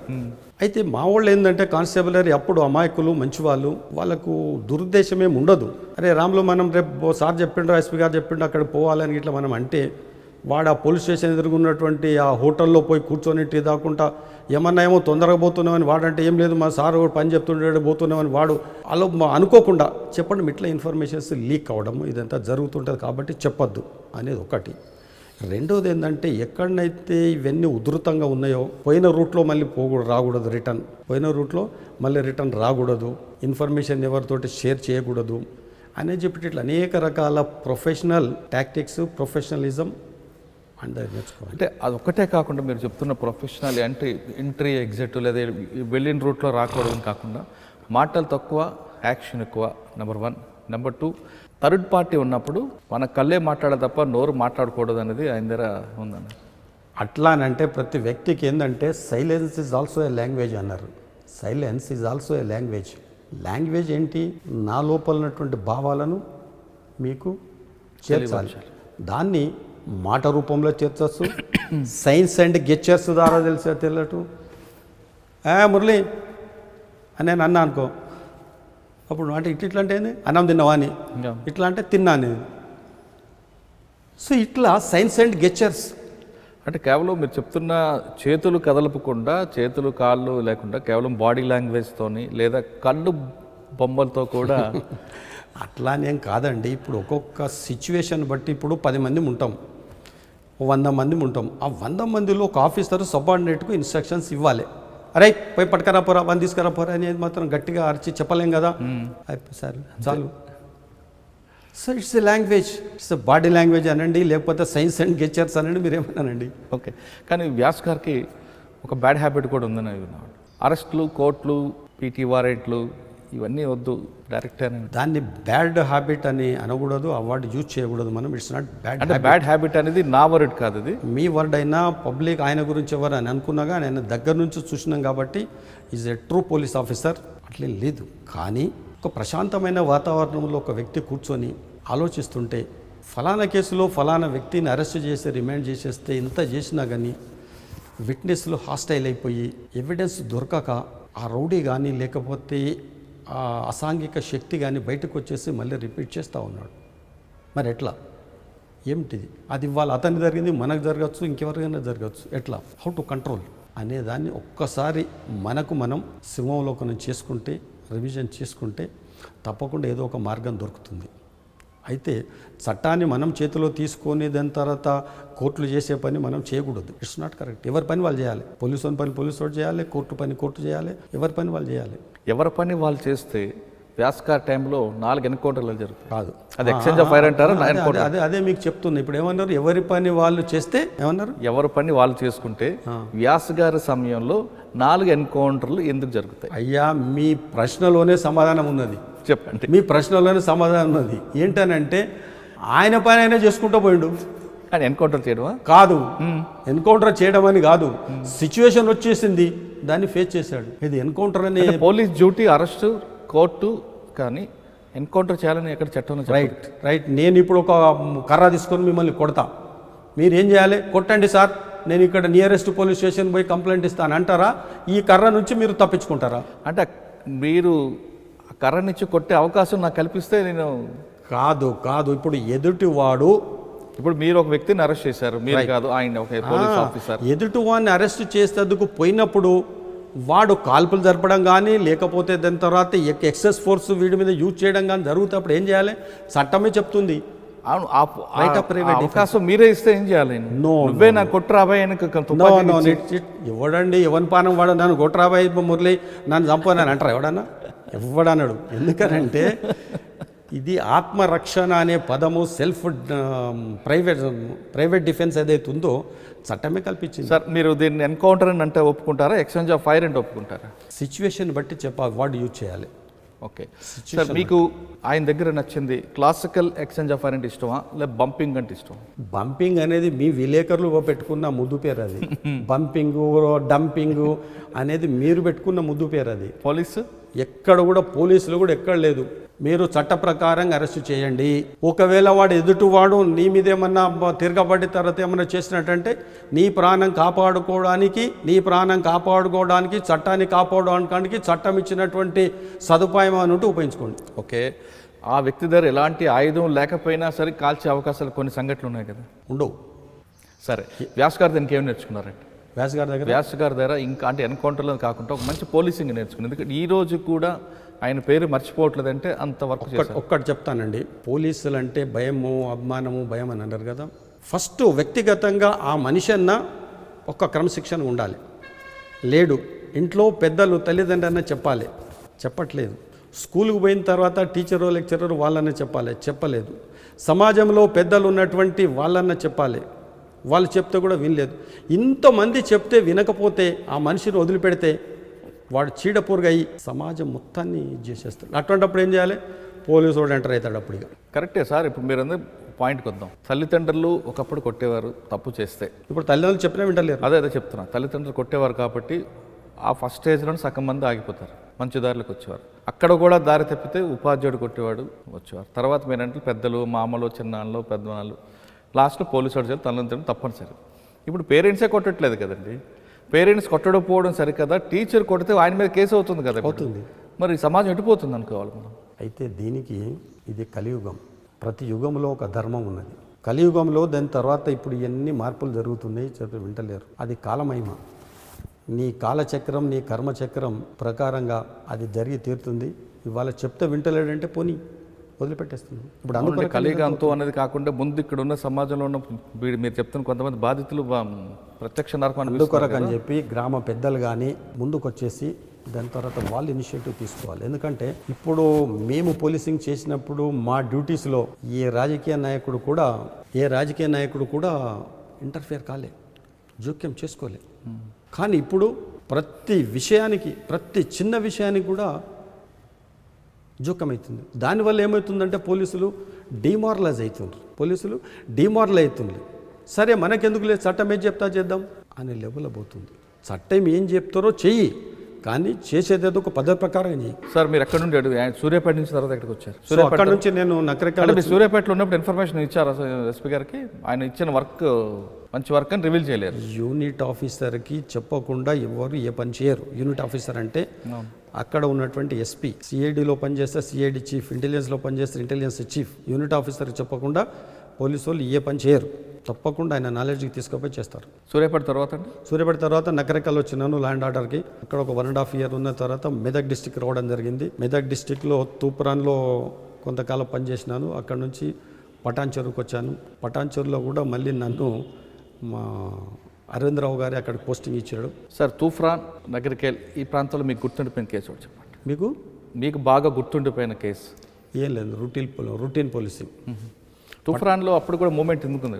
లేదు అంటే మీ తర్వాత రామాయంపేట మేము ఉన్నప్పుడు రామాయంపేట అదంతా మళ్ళీ నేను రామాయంపేట ఎస్ఐ చేసినప్పుడు ఆ 4 ఊర్లు నిజామాబాద్ బార్డర్కు ఉన్నటువంటి 4 ఊర్లు మాత్రం ట్రమండస్ మూమెంట్ ఉండే. ఓకే, పటాన్చెరు వచ్చారు. పటాన్చెరు వచ్చేసిన తర్వాత పటాన్చెరులో మెయిన్ ప్రాబ్లం ఏముంటుందంటే industrial unrest, labour problem main problem అది. అక్కడ ఒక ఇన్సిడెంట్ చెప్తా మీకు. నాకంటే ముందున్నటువంటి మా మిత్రుడు ఒక ట్రేడ్ యూనియన్ నాయకుడిని అరెస్ట్ చేద్దామని చెప్పి నోవా పైన్ ఫ్యాక్టరీ దగ్గర గొడవ అవుతుంటే పోయి కర్ర తీసుకొని ఆయన కొట్టబోతుంటే అదే కర్రను వాడు పట్టుకొని ఆయన మీదకి తిరగబడ్డాడు. సరే ఈయన తప్పించుకున్నాడు. తర్వాత ఇది జరిగింది. అది అప్పుడు మన ఈయన అరవిందరావు గారు ఎస్పీ సీరియస్గా తీసుకున్నాడు. పోలీసు రోడ్డు మీద వాడేవాడండి. తర్వాత తిరగబడడానికి ఏందని చెప్పేసి లోకల్ సిఐ డిఎస్పీతో డిస్కస్ చేసేసి ఆ ఎస్ఐని ఇమీడియట్గా ట్రాన్స్ఫర్ చేసేసి నేను చేగుంటలో ఉంటే నన్ను అక్కడికి పిలిపించాడు. Taking charge of A police station is routine, you take charge of that fellow అన్నాడు. సరే సార్, ఆ దట్ ఫెలో ఎవడనేది మా వాళ్ళ ద్వారా తర్వాత ఎస్పీ గారి ద్వారా అంత ఇన్ఫర్మేషన్ తీసుకొని అక్కడికి వచ్చేసిన తర్వాత నిజంగా చెప్పాలంటే ఇది రొటీన్ మ్యాటర్. టేకింగ్ ఛార్జ్ అనేది రొటీన్ మ్యాటర్. ఫైల్స్ జీడీలు ఇవి రొటీన్. వాడేనంటే మా హెడ్ కానిస్టేబుల్ వాడు ఉండే, అజ్మత్ అని 6 feet ఉండే. బయట వెనక కూర్చొని పెట్టుకున్నావు. కాయరేవో అని అంటే ఫలానా మేరకు మాలం సాబ్ చలో అన్నాడు. మోటార్ సైకిల్లో పోయినాం. బయటకు వచ్చేస్తాను. నువ్వేనా అంటే నేనే సార్. ఇట్లా అన్నాడు. వాడు ఇట్లా అంటే మావాడు ఆజానుభావుడు ఇట్లా టక్కన పట్టేసి మా ఇద్దరు మధ్యలో కూర్చున్నాడు. నేను మోటార్ సైకిల్ నడిపించాలి, వాడు వెనక కూర్చోవాలి మధ్యలో. వాడు నన్ను ఇట్లా గట్టిగా పట్టుకున్నాడు. మా హెడ్ కానిస్టేబుల్ వాడు బయట పోకుండా ఆయన రామచంద్రపురంలో తీసుకొని కస్టడీలో తీసుకొని పోలీస్ స్టేషన్కి వచ్చినాం. పోలీస్ స్టేషన్కి వచ్చేసరికి వాళ్ళ నెట్వర్క్ అండి ఇక్కడ తీసుకొచ్చుడు ఆలస్యమే లేదు. మొత్తం ఫ్యాక్టరీలలో మొత్తం దాదాపు ఒక 2500 ఇండస్ట్రీస్ ఉంటాయి ఆడ.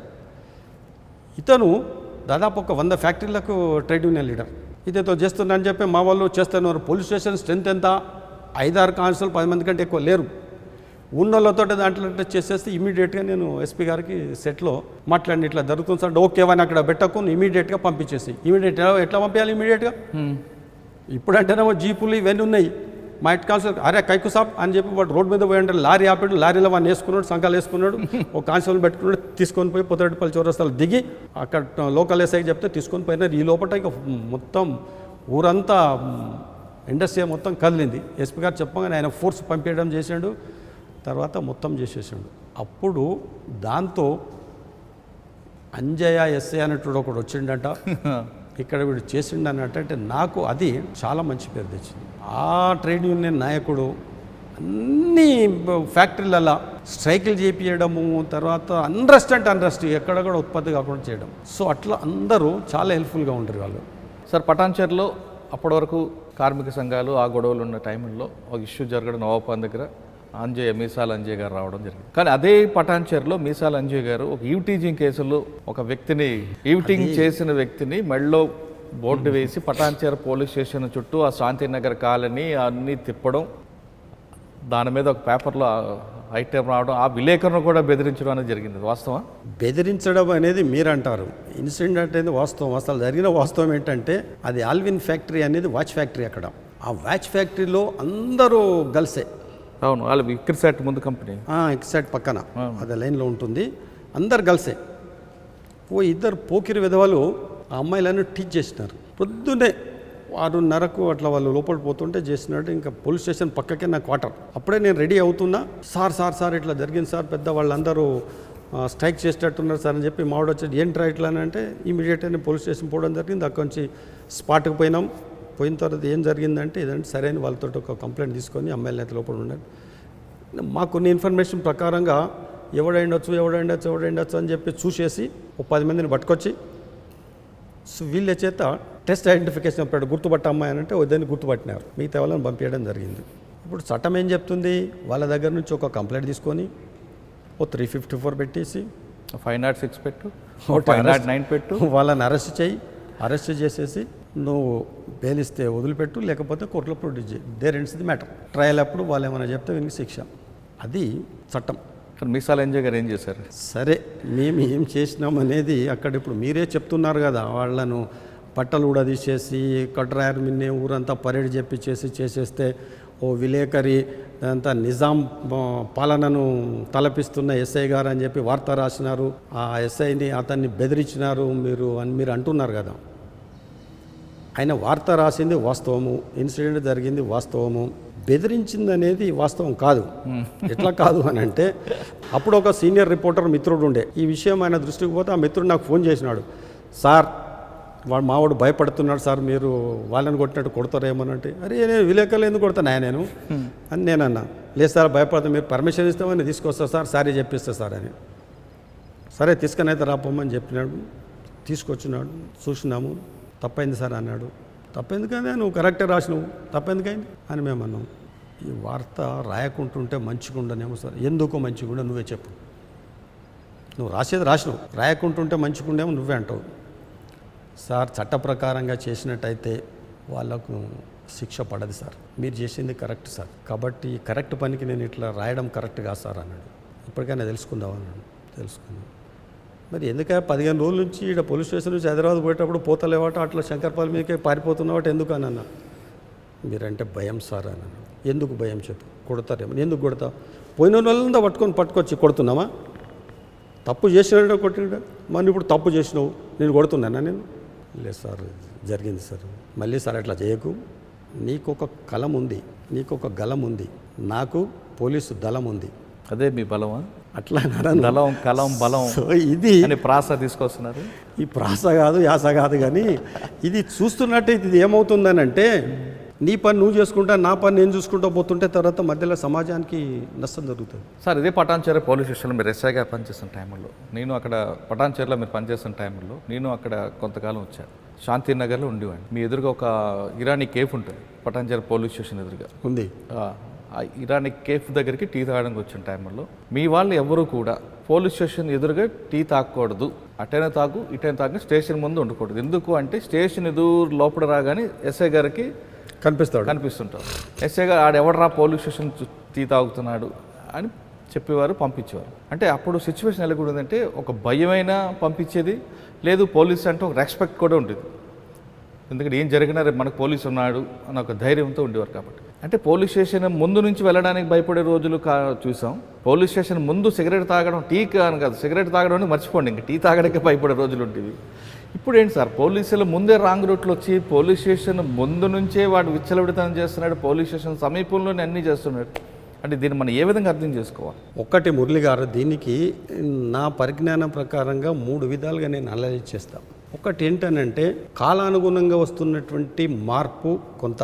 మాకంటే ముందు మా సీనియర్స్ చేసినటువంటి పోలీసింగ్ను మేము చేయలేదు, మేము చేసినటువంటి పోలీసింగ్ను మా తర్వాత వాళ్ళు చేయలేదు, ఆ తర్వాత వాళ్ళు వచ్చిన ఇప్పుడున్న వాళ్ళు అసలు చేయట్లేదు. కానీ మీరు చెప్తున్నారు కాలానుగుణంగా వచ్చే మార్పులు అనేది, ఇది మంచితనం అనుకోవాలా చెడు పరిణామం అనుకోవాలా? నేనైతే చెడు అంటానండి. ఎందుకు అని అంటారు, ఎందాక చెప్పుకున్నాం కదా, ఎవరిదో ఒక భయం ఉండాలని. ఎవరికి లేకపోతే the society will be at loss. అవును, ఇప్పుడు అదే జరుగుతుంది కదా, society will be at last. ఇప్పుడు మనం బయట పోతున్నామని అంటే ఇవ్వడేమంటాడని మనమే ఒక భయంగా పోతున్నాము. కారణం ఏంది? అప్పుడు అమ్మో పోలీసు వాళ్ళ రాని, అవును, అరే మా అన్నకు చెప్తాను నేను, ఆ అన్న ఫోన్ చేస్తాడు, అరే ఏమా నువ్వు మావిడ దొరకడా నీకు ఇది. అప్పుడు ఒక ఎమ్మెల్యే స్థాయిటువంటి ప్రజాప్రతినిధే ఒక్క ఎస్ఐకి, ఎస్పీ గారి సంగతి వదిలిపెట్టు, ఒక ఎస్ఐకి చెప్పాలంటేనే 2 సార్లు ఆలోచించి చెప్పేవాళ్ళు. మీరున్న టైంలో రామచంద్రారెడ్డి గారు అని రామచంద్రారెడ్డి గారు చాలా శ్రూడ్ పాలిటిషియన్ అండి, చాలా శ్రూడ్ పాలిటిషియన్. మీకు నాకు అనుబంధం చెప్పండి. అనుబంధం ఒక్కటి చెప్తా నేను. సంగారెడ్డిలో కమ్యూనల్ ప్రాబ్లం అయింది. దానికంటే మొదలు ఈ ఇన్సిడెంట్ చెప్తాను నేను, ఇవ్వండి. ఇది మన ఈవ్ టీజింగ్ అని చెప్పినారు కదా, దాంట్లో వచ్చినాడు ఆయన పోలీస్ స్టేషన్. నేను వచ్చి నమస్కారం చేసి, ఏమో నీకు చట్టంలో ఎక్కడ, ఆయన చాలా సీనియర్ అడ్వకేటు, ఎమినెంట్ అడ్వకేటు, చాలా ఇది. ఎవరు? రామచంద్ర. అవును, స్పీకర్ కూడా చేశారు. స్పీకర్ చేసినాడు, దాని తర్వాత ఇండస్ట్రీస్ మినిస్టర్ చేసినాడు, ఆ తర్వాత దాని తర్వాత పబ్లిక్ ప్రాసిక్యూటర్గా చేసినాడు 2 టర్మ్స్. మంచి లీడింగ్ అడ్వకేట్. ఏమో అంజయ్య నీకు మంచి పేరు ఉందా, నువ్వు చట్టంలో ఎక్కడుందా, అనవసరంగా పిల్లల్ని ఇట్లా చేసినావు అని అన్నాడు. సార్ చట్టం గురించి నేను మీకు చెప్పే అంతటు అని కాను సార్ నేను, కానీ చట్ట ప్రకారంగా ఇది చేస్తే నేను ఏం చేయాలి సార్? మీరు నేర్పించిన చట్టమే.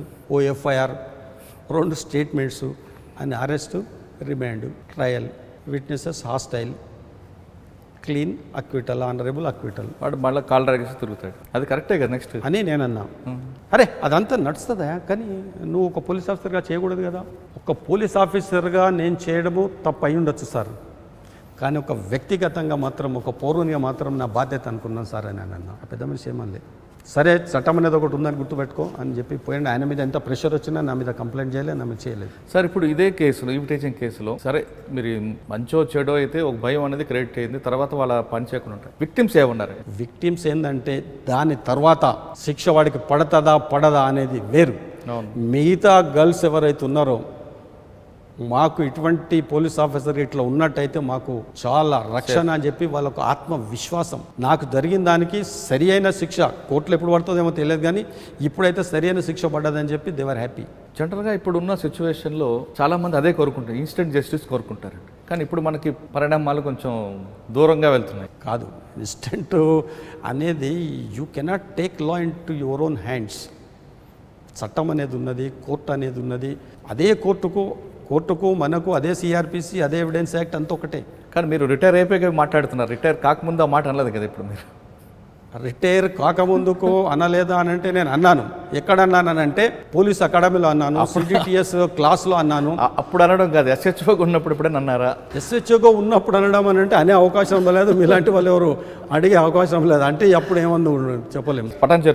పటాన్చేరు తర్వాత మళ్ళీ నేను జైరాబాద్ పోయినా.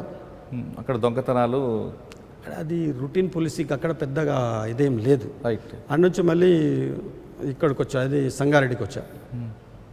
సంగారెడ్డిలో ఒక 1.5 year, అక్కడ 1.5-2 years చేసినాను రొటీన్ పోలీసింగ్. అక్కడ నుంచి ఆడ రోజు ధర్నాలు, పికెటింగ్, డిస్ట్రిక్ట్ రిక్రూటర్ కదా, అక్కడ నుంచి దాని తర్వాత రామాయంపేట వచ్చా. రామాయంపేటలో మీరు వచ్చేసరికి బ్లాస్ట్ అయిందా, తర్వాత అయిందా? అది నా తర్వాత అయింది. రామాయంపేటకు వచ్చా. రామాయంపేటకు వచ్చిన తర్వాత ఒకడు దొరికిండు విత్ వెపన్. ఎస్పీ గారికి ఇమీడియట్గా ఫోన్ చేసి. ఎస్పీ గారు ఎవరు చెప్తా, ఆయన ఐజీఐ రిటైర్ అయ్యాడు, చాలా మంచివాడు, చాలా మంచివాడు ఆఫీసర్. ఐజీగా రిటైర్ అయ్యారు? ఐజీఐ రిటైర్ అయ్యాడు తర్వాత. అయితే నువ్వు చేసేసిన తర్వాత సార్ ఎట్లా అయిందని, నువ్వెవడా, ఆయన భాష, నువ్వెవడా, నువ్వు బీసీవి, అవునా? అవును సార్. నేను ఎస్సీని. ఇదే మాటలు. నేను ఎస్సీ, షెడ్యూల్డ్ క్యాస్ట్, నీకు తెలుసు కదా సార్. సార్ విన్ని అని అన్నా. ఏం చేయక అవన్నీ, అప్పుడు ఏకవాన్ని కోర్టులో ప్రొడ్యూస్ చేయని అన్నాడు. తర్వాత పర్సనల్గా కలిసినప్పుడు వీళ్ళు చేసేది కొంతవరకు మంచిదే కదనే అని ఆయన ఇండైరెక్ట్గా ఒక హింట్, నువ్వు అన్నీ ఏం చేయకు, కోర్టులో ప్రొడ్యూస్ చేయి. దాని తర్వాత మళ్ళీ వాడు బెయిల్ మీద చాటిన తర్వాత వేరే వాళ్ళు వాడిని లేపేసిన ఆ విషయం వేరు. సో ఆ ఇన్సిడెంట్ కూడా ఒకటి అని మాట ఏమంటాడనంటే, వాళ్ళు చేసేది కొంతవరకు వాళ్ళ ఐడియాలజీ బాగానే ఉందా, కానీ the way they are implementing their ideology is not good అని ఒక మాట అన్నాడు. Ideology is good, but the way in which they are implementing their ideology is not good. Through violence. Violence చేయడం కాదు, నువ్వు ప్రజాస్వామ్యంలో రండి, ప్రజల్లోకి రండి, కంటెస్ట్ చేయండి, ప్రజాప్రతినిధులు రండి, చట్టాలను మార్చండి, అప్పుడు చేసేయండి. అది అక్కడ నుంచి దాని తర్వాత నేను రామాయంపేటలో కూడా ఏదో 3 గ్రామాల మీద అటాక్ ఏదో ఉంటుంది కదండి మీ పనిచేస్తుంది. అది 4 గ్రామాలు అవన్నీ దానికి కొండాపూరు తర్వాత వాటికన్నీ కామారెడ్డికి చాలా క్లోజ్ ఉండే. అది ఇక ఇక్కడ అది అడుగు పెట్టలేని పరిస్థితి ఉండే అప్పుడు. సరే వాళ్ళు యాంటీ నక్సలైట్ స్క్వాడ్ వాళ్ళు, దాని తర్వాత ఎస్ఐబి వాళ్ళంతా they use to take charge of that. మేము దాంట్లో ఇంటర్ఫియర్. ఓకే, రామాయంపేట తర్వాత మళ్ళీ పటాన్చేరు వచ్చా.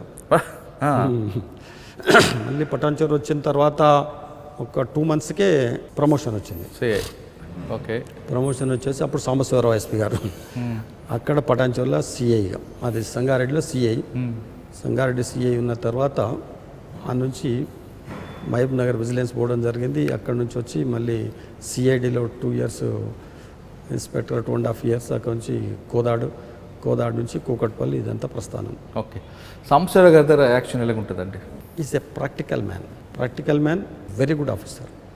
ఒకటే మాటలు చెప్పాను, ఎందుకంటే నేను ఆయన దగ్గర ఎస్ఐగా చేశా, సిఏగా చేశా, డిఎస్పీగా కూడా చేశాను నేను ఆయన దగ్గర. సిఐడిలో నేను కూకట్పల్లి ఇన్స్పెక్టర్ ఉన్నప్పుడు ఆయన నాకు డిఐజీ, హైదరాబాద్ రేంజ్ డిఐజీ. మళ్ళీ నేను నర్సింగి సిఐగా ఉన్నప్పుడు కూడా ఆయన నాకు డిఐజీ. నేను ప్రమోషన్ వచ్చి నేను సిఐడి పోయిన తర్వాత మళ్ళీ ఆయనే ఐజీ నాకు, నేను డిఎస్పీ అక్కడ. అంటే ఆయన ఇప్పుడు ఇందాక చెప్పారు చూసారు మెదక్ ఎస్పీ గారు ఏం చప్పుడు చేయ కోర్టులో ప్రొడ్యూస్ అనేవారా? ఆయన అట్లా పవర్ కాదు, చట్టాన్ని దృష్టిలో పెట్టుకోండి, మీ పని మీరు చేయండి. ఆయనకి మీకున్న అనుబంధం ఒక కేసు గురించి చెప్పగలరా? డైరెక్ట్ అనుబంధము అని అంటే కేసులో చెప్పేంత అనుబంధం అంటే హరి అని ఒకడు అప్పుడు చాలా పెద్ద న్యూసెన్స్గా ఉండే అప్పుడు ఇక్కడ సిద్దిపేటలో. రామాయంపేట, దాని తర్వాత కామారెడ్డి, ఎల్లారెడ్డి, ఆ ఏరియాలో వాణ్ణి పోలీసు వాళ్ళే దగ్గరికి తీసి ఒక ఇన్ఫార్మెంట్గా పెట్టుకున్నారు. దాని తర్వాత వాడు దాన్ని అడ్వాంటేజ్గా తీసారు. సాంబశివరావు గారు ఫస్ట్ పోస్టింగ్ అప్పుడు మెదక్ రాగానే ఆ పీరియడ్లో జరిగింది. అది చేసిన తర్వాత వాడు సర్దన కిషన్ రావు గారిని చంపడము, దాని తర్వాత చాలామంది ప్రముఖులను చంపినాడు, చాలా వసూలు చేసినాడు, చాలా ఇదైపోయినాడు. ఇక వాణ్ణి భరించరానంత టార్చర్ ఉండే సొసైటీకి, పోలీస్కి.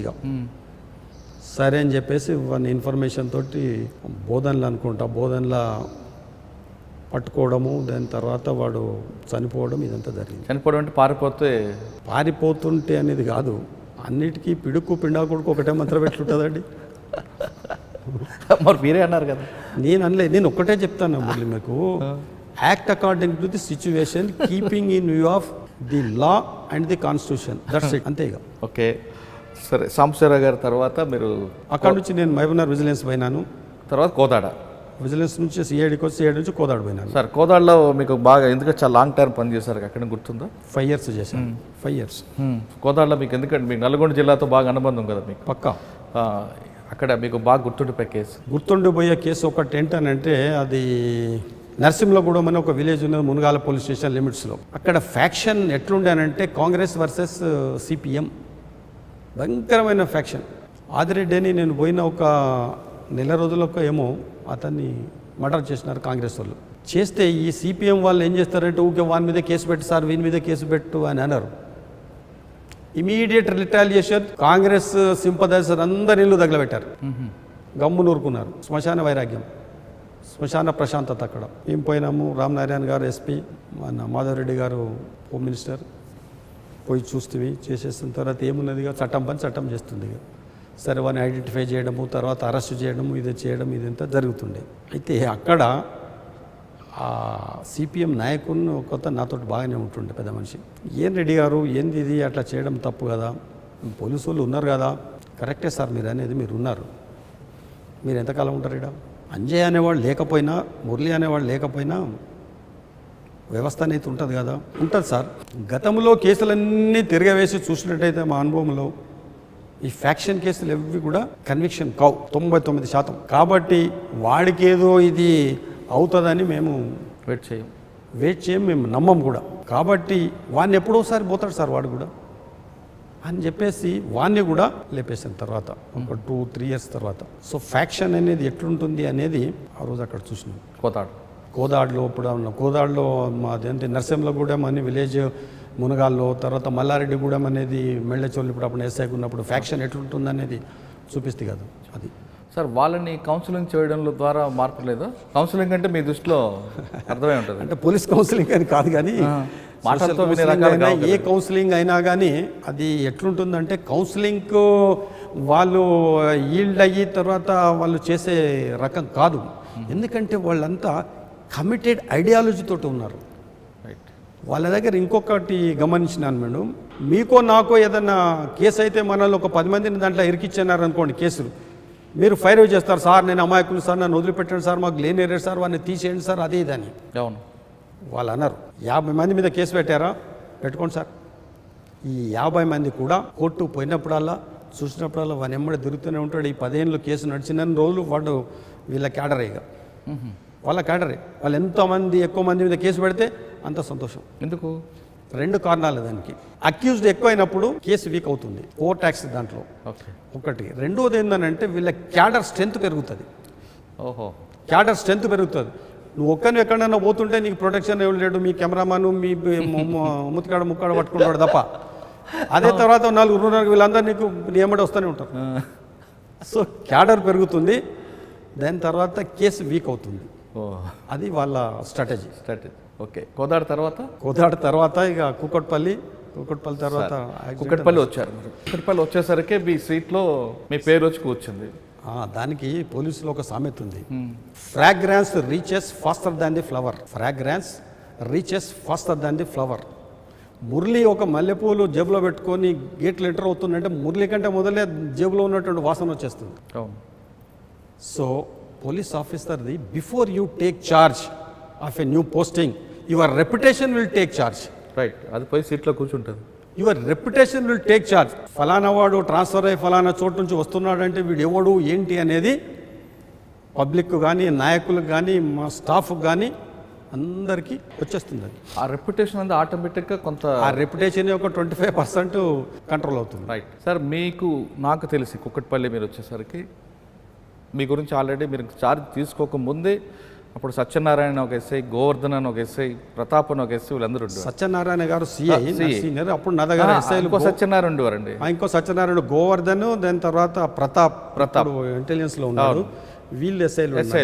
అవును, మీరు సీటు రాకముందే సత్యనారాయణ మీసాలు అంజయ్ సార్ వస్తున్నారు, పటాన్చేరి చేశాడు, అక్కడ చేశాడు, ఇక్కడ చేశాడు, తాట తీస్తాడు అని వచ్చింది. మీరు వచ్చిన 2వ రోజుకే గోకుల్ ఫ్లాట్స్లో మర్డర్ అయింది. అంటే మరి మీ రెప్యుటేషన్ ముందు వచ్చి లేట్ అయిందా, లేదా వాళ్ళ వరకు చేరలేదా? ఇది వాళ్ళ వరకు చేరకపోవడం ఒకటి. కొంతమంది కరడు కట్టిన వాళ్ళు ఉంటారు. ఏం చేస్తాడు సిఏ గారు? అవును, తంతాడు, కొడతాడు, చీస్తాడు, అన్నిటికీ ప్రిపేర్ అయిన వాడు ఉంటాడు మొండోడు. అట్లా ఒకటి అయి ఉండొచ్చు. పోలీసు గురించి ఎక్కువ తెలుసుకోకుండా పోయి ఉండొచ్చు. ఏం జరిగినా సరే నేను మాత్రం చేసేది. గోకుల్ ఫ్లాట్స్ ఇష్యూ చెప్పండి సార్, ఏం జరిగింది? నాకు గోకుల్ ఫ్లాట్స్ గురించి అది ఎక్కువ ఇప్పుడు 42 ఇయర్స్ అవుతుంది దాదాపు. గోకుల్ మీరు వచ్చేసరికి మార్నింగ్ టైంలో ప్లాట్స్ విషయంలో, దాని తర్వాత అక్కడ గొడవ జరిగింది. అది ల్యాండ్ ప్లాట్స్ డిస్ప్యూట్. అది ల్యాండ్ డిస్ప్యూట్స్లో 2 వర్గాల మధ్యలో చేసేసి వాళ్ళు ఒక వర్గం వారు వీడేదో సతాయిస్తూ ఉన్నాడని చెప్పి చేయడం జరిగింది. అది నాకు ఎగ్జాక్ట్లీ ఏంటంటే 42 ఇయర్స్ మీరు చెప్పిన రేసు జరిగింది. చంపిన వ్యక్తి బుల్లెట్ మీద పారిపోతాడు. ఆ బుల్లెట్ మీద పారిపోతున్న వ్యక్తికి చేజ్ చేయడానికి ఎస్ఐ గోవర్ధన్ కూడా చేస్తాడు. ఆయన రామ్ నరేష్ నగర్ వరకు, హైదర్ నగర్ మీదుగా రామ్ నరేష్ నగర్ వచ్చి అక్కడ వెహికల్ పెట్టి పారిపోతాడు. మీ ఎస్ఐ గారు అక్కడితో ఆగిపోతారు. రైట్, అక్కడ సిచ్యువేషన్ నేను కూడా ఉన్నా కాబట్టి. సీన్కి వచ్చిన తర్వాత మీరు ఎస్ఐ గారికి ఎక్యూజ్డ్ పట్టుకోలేదని మరి మందులు ఇచ్చారా, లేదు ఇలా తప్పించుకున్నాడు కాబట్టి ఇంకోసారి జరగకుండా ఉండాలని మీరు ఏమైనా గైడ్ చేశారు? 2 కాదు. ఏం చేశారు? 2 కాదు. ఎందుకనంటే అసలు వాడు తప్పించుకోవడానికి కారణం కాదంటే 2 దీంట్లో. వాడన ఇంటెలిజెన్స్ అయి ఉండాలి, పోలీస్ అన్న వీక్ అయి ఉండాలి. అదొకటి. ఆ తప్పించుకున్నాడు కాబట్టి దాంట్లో జరిగిన సిచ్యువేషన్ ఏదైతే ఉందో that should be lesson for us for tomorrow. Right, అంటే మీరు ఆ రోజు ఏం చెప్పారు ఎస్ఐ? జ్ఞాపకం లేదు.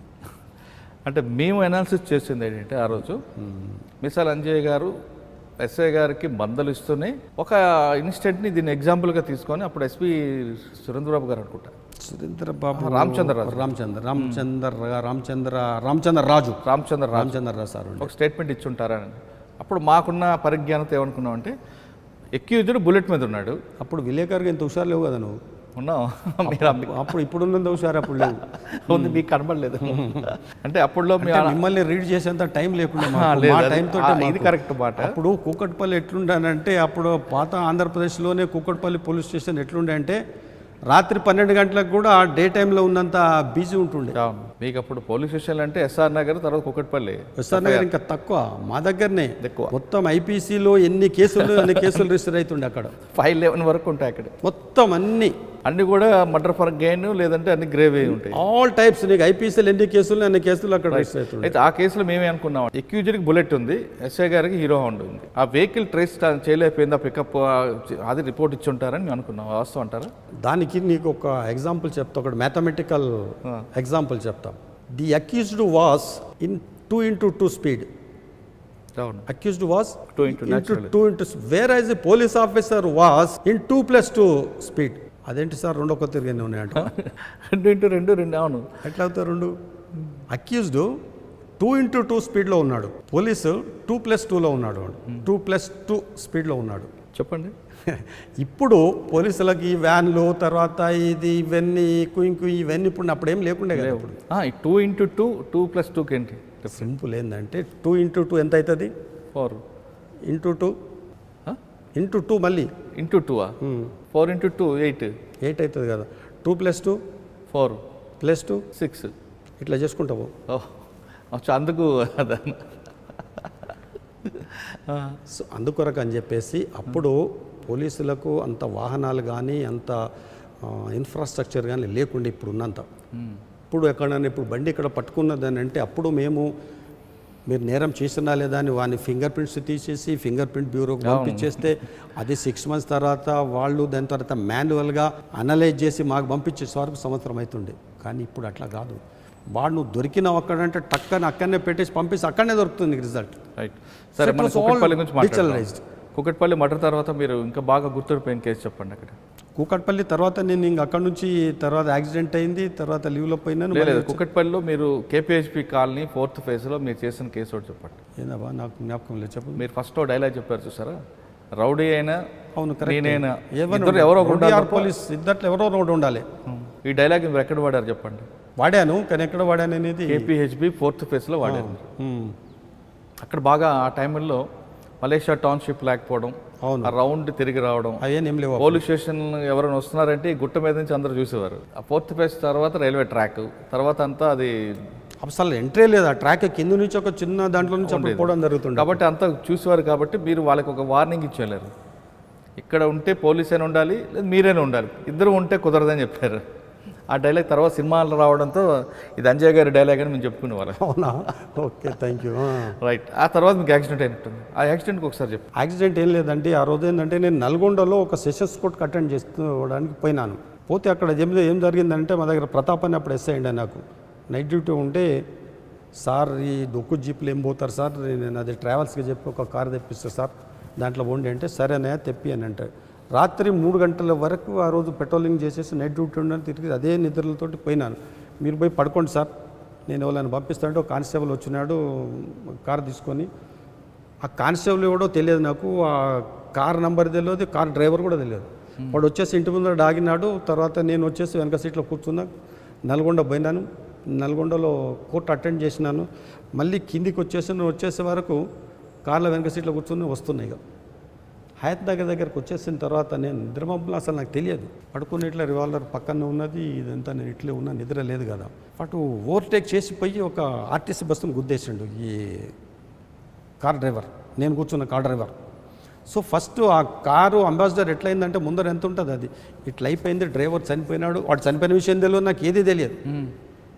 అది ఎవరో ఇన్ఫర్మేషన్ ఇచ్చేస్తే రోడ్డు జామ్ అయిపోతే అప్పుడు వాళ్ళు it was Hayat Nagar police, Hayat Nagar వాళ్ళు రావడము. తర్వాత చూడారే మా సారే అని చెప్పి చూడడం. అప్పుడు సేమ్ డిస్ట్రిక్ట్ కదా, సేమ్ కమిషనరేట్ కదా ఇప్పుడు అదంతా చూసి చేయడము. అదంతా నన్ను తీసుకుపోయి ఇక్కడ కామినీలో అడ్మిట్ చేయడం, ఇదంతా జరిగింది. అది అప్పుడు నాకు ఏం తెలియదు అసలు. నాకు కాన్షియస్ వచ్చి చూసేసే వరకు అంతా ఏదో హాస్పిటల్ వాతావరణం ఇది ఉంది. ఇదే రామచంద్రరాజు గారు మా ఎస్పీ గారు వచ్చేసి పక్క నిలబడ్డాడు యూనిఫామ్లో. ఆయన ఎస్పీ కాబట్టి నేను లేచి సల్యూట్ చేయాలి కదా. లేస్తుంటే అసలు లేవస్తలు అంటుండే. ఈయన నోను అంటుండే ఏంది, అసలు నాకు లేవస్తలేదు ఏంటి అనేది ఏం అర్థం కాల. సో ఎక్కడో హాస్పిటల్లో ఉన్నా అని చెప్పి తెలిసిపోయింది. సరే కొంచెం కొంచెం వచ్చేసిన తర్వాత చూస్తే ఇక నాకున్న పరిజ్ఞానంతో కేస్ షీట్ తెప్పించుకొని చూస్తే, so I met with an accident and right hip joint fracture and dislocated అని చెప్పి తెలిసింది. విద్యాసాగర్ గారు అని చెప్పేసి అప్పుడు ఆర్థోపెడిక్ సర్జన్ అక్కడ ఉండే. I'm hats off to him. మా పర్సనల్ డాక్టర్ కూడా డాక్టర్ విజయరామారావు కూడా వచ్చేసి ఆయనకు చెప్పేసిన తర్వాత ఆయన ఇమీడియట్ ఆపరేషన్ చేసినాడు. నాకు జరిగినటువంటి యాక్సిడెంట్లో 99% లింపింగ్ వస్తుంది, కొంచెం ఎక్కువ తక్కువ అయినది. కానీ విద్యాసాగర్ డాక్టర్ గారు చాలా పర్ఫెక్ట్ సర్జన్. ఆయన చేసినాడని అంటే అసలు ఈ రోజు వరకు నాకు యాక్సిడెంట్ అయిన విషయం కూడా తెలియదు. అది కానీ మీకు జరిగిన యాక్సిడెంట్ అన్నది ఎవరు కాన్స్పిరసీ చేశారు అన్నది no no no no no it is not correct. It's not correct. Conspiracy చేసిండ్రని నేను అనుకోవట్లేదు. చేసిండ్రే అనుకుందాం. జాతస్య ధ్రువం మరణం. కరెక్ట్, అది ఎవరి చేతిలో ఏం లేదు. This is to certify that mister X is going to die on so and so date, so and so time, in so and so manner. It's already pre return. Now it cannot be rereturn. అది ఏ వ్యక్తికైనా ఉంటుందిలేండి. ఏ వ్యక్తికైనా ఉంటుంది. నేను అట్లా అనుకోవడం లేదు. ఇది accident. అది right sir. Kukatpally accident తర్వాత కోలుకున్న తర్వాత మీరు మళ్ళీ నార్సింగ్ వచ్చినట్టు. నర్సింగ్ వచ్చిన నార్సింగ్లో అప్పటికి రియల్ ఎస్టేట్ కేసులు విపరీతంగా ఉండేవి. అప్పుడు పెద్దగా ఎప్పుడేం లేకుండా అప్పుడప్పుడే పుంజుకుంటుంది. రియల్ ఎస్టేట్ అప్పుడప్పుడే మా కాడ ఉన్నంత కాలము తెల్లారు లేస్తే విఐపి బందోబస్తు ఎక్కువ. ఈ చంద్రబాబు నాయుడు తర్వాత రోజు 2 సార్లు వస్తుండే అక్కడికి. రోజు 2 వస్తుంటే ఆ ఇరుకు రోడ్. అప్పుడు ఈ జూబ్లీహిల్స్ 36 నుంచి వచ్చే రోడ్డు అదంతా మా దగ్గరకు వచ్చిన తర్వాత చాలా ఇరుకు రోడ్. అది బాటిల్ నెక్ అయిపోతుంది. బాటిల్ నెక్ అయిపోయి చాలా అంటే చాలా. అప్పుడు ఇప్పుడు 36 ఆ జంక్షన్ నుంచి ఆ వెనకాల ఆ రోడ్డు కూడా లేదు అప్పుడు. అవును, మన పద్మాలయ స్టూడియో రోడ్ లేదు. అది పద్మాలయ కాదు, పద్మాలయ స్టూడియో రోడ్ కాదు. పోలీస్ స్టేషన్ బ్యాక్ సైడ్ ఏదైతే హైటెన్షన్ రోడ్ వచ్చింది కదా ఇప్పుడు. ఒకటి వైఎస్ఆర్ విగ్రహం ఉండి YSR Ayyappa society road road అది లేదు అప్పుడు. అది లేదు. ఇది రోడ్లు ఏ రోడ్లు లేవు. చాలా బందోబస్తులు దానికొట్టే ఇది అయిపోయాయి. ఓకే. నర్సింగ్ తర్వాత దాని తర్వాత మళ్ళీ నేను మన సిటీ, అక్కడ నుంచి సిటీ కాదు, సిటీ ఎస్బీకి పోయినా నేను. సిటీ ఎస్బీలో ఉన్నప్పుడే ప్రమోషన్ వచ్చింది. ప్రమోషన్ వచ్చేసి సిఐడిలో డిఎస్పి సైబర్ క్రైమ్స్గా పోస్టింగ్ వచ్చింది. ఓకే. అప్పుడప్పుడు సైబర్ క్రైమ్ కూడా స్టార్ట్ అవుతుంది. అప్పుడప్పుడే వచ్చేస్తుంది. అసలు ఈ సైబర్ క్రైమ్ అంటే ఏందో తెలియదు నాకు. ఈ కంప్యూటర్ అసలు ఆపరేషన్ తెలియదు. చిన్నప్పుడు ఏదో నేను ఆ టైపు నేర్చుకున్నాను తప్ప ఇది తెలియదు. కానీ ఒక ప్రెస్టేజ్గా తీసుకొని నేర్చుకున్నాను. నేర్చుకొని నా దగ్గర ఒక కానిస్టేబుల్ ఉండే, చాలా పర్ఫెక్ట్. వెస్ట్ గోదావరి పిల్లాడు డెప్యుటేషన్లో ఉండే. బట్ ఏదంటే అది చేస్తుండే. సార్ నేను చేస్తాను. నువ్వు చేసాడు కాదు నాయన, నువ్వు నా పక్క కూర్చో. సార్ మీరు డిఎస్పీ ఏం కాదు, నువ్వు పక్కన కూర్చొని వాడిని పక్కన కూర్చుని పెట్టుకొని వాడే నా గురువు. నేర్చుకొని ఏ లెవెల్కి వెళ్ళిపోయినామంటే, నేను అప్పుడు అప్పాలో సిడిటిఎస్లో, తర్వాత ఒక్కరోజు అంతా ఎన్పిఏలో కూడా సైబర్ క్రైమ్ మీద క్లాసెస్ తీసుకోవడం జరిగింది. అందులో కూడా సబ్జెక్ట్ ఏంటంటే the role of digital evidence in criminal justice system. Criminal justice సిస్టంలో డిజిటల్ ఎవిడెన్స్ ఏంటి, ఎట్లా. So far as the evidence act is concerned, we police officers are collecting the evidence like documentary evidence, oral evidence and physical evidence. Physical evidence includes scientific evidence. ఈ 3 రకాల ఎవిడెన్స్లు ఉన్నాయి.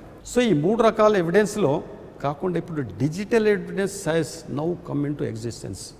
So what is digital evidence, whether the digital evidence is admissible in evidence or not. If admissible, what are all the provisions of Law and Evidence Act were amended? That's one thing. The second part, how to identify the digital evidence in a case and how to pick it, collect it, pack it, forward it to FSL, and what are the questions, standard questions to be asked to FSL. ఇది subject మీద మేము చేసుకుంటుంటాం. అది నాకు చాలా సంతృప్తినిచ్చింది. చాలా అంటే చాలా సంతృప్తిని చేసింది. ఎందుకంటే నేను అక్కడ అప్పాలో క్లాస్ తీసుకోవాలని అంటే నేను మళ్ళీ నేర్చుకోవాలి.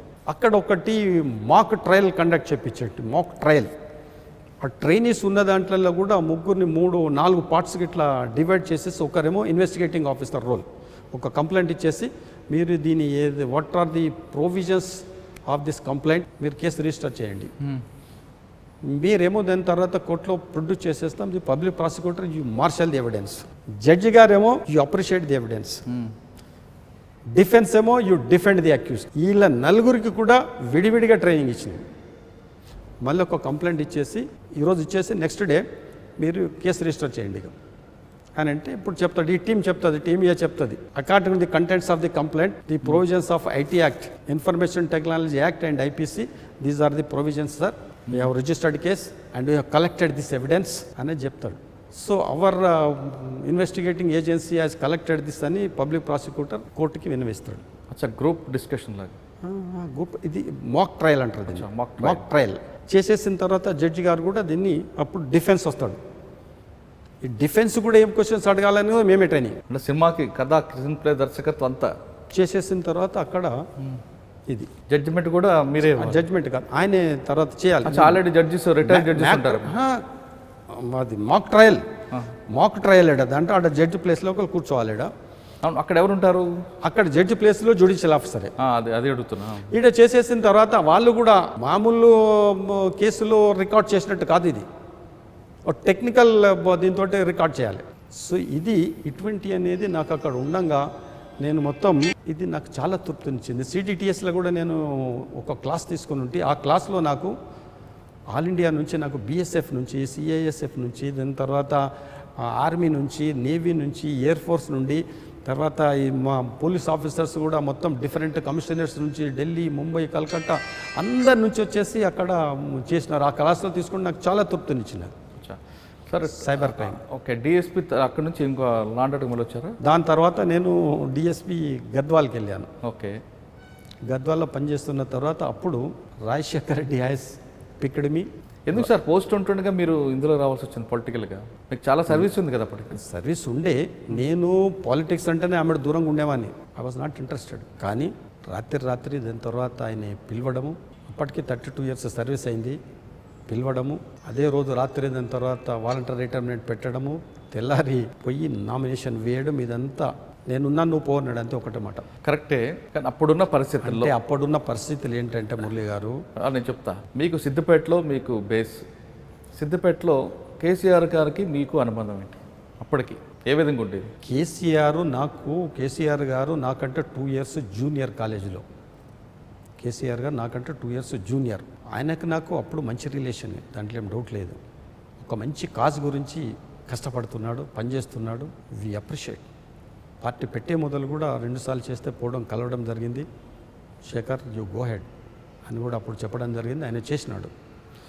ఆయనకి ఏంటంటే ఇక్కడ అనేక గ్రూపులు ఉన్నాయి, ఇక్కడ నా మనిషి అనేటువంటి ఒకడు ఉండాలి, అక్కడ ఒక బీసీ క్యాండిడేట్ ఉండాలి అనే కాన్సెప్ట్ తోటి ఆయన నన్ను పిక్ చేయడం జరిగింది.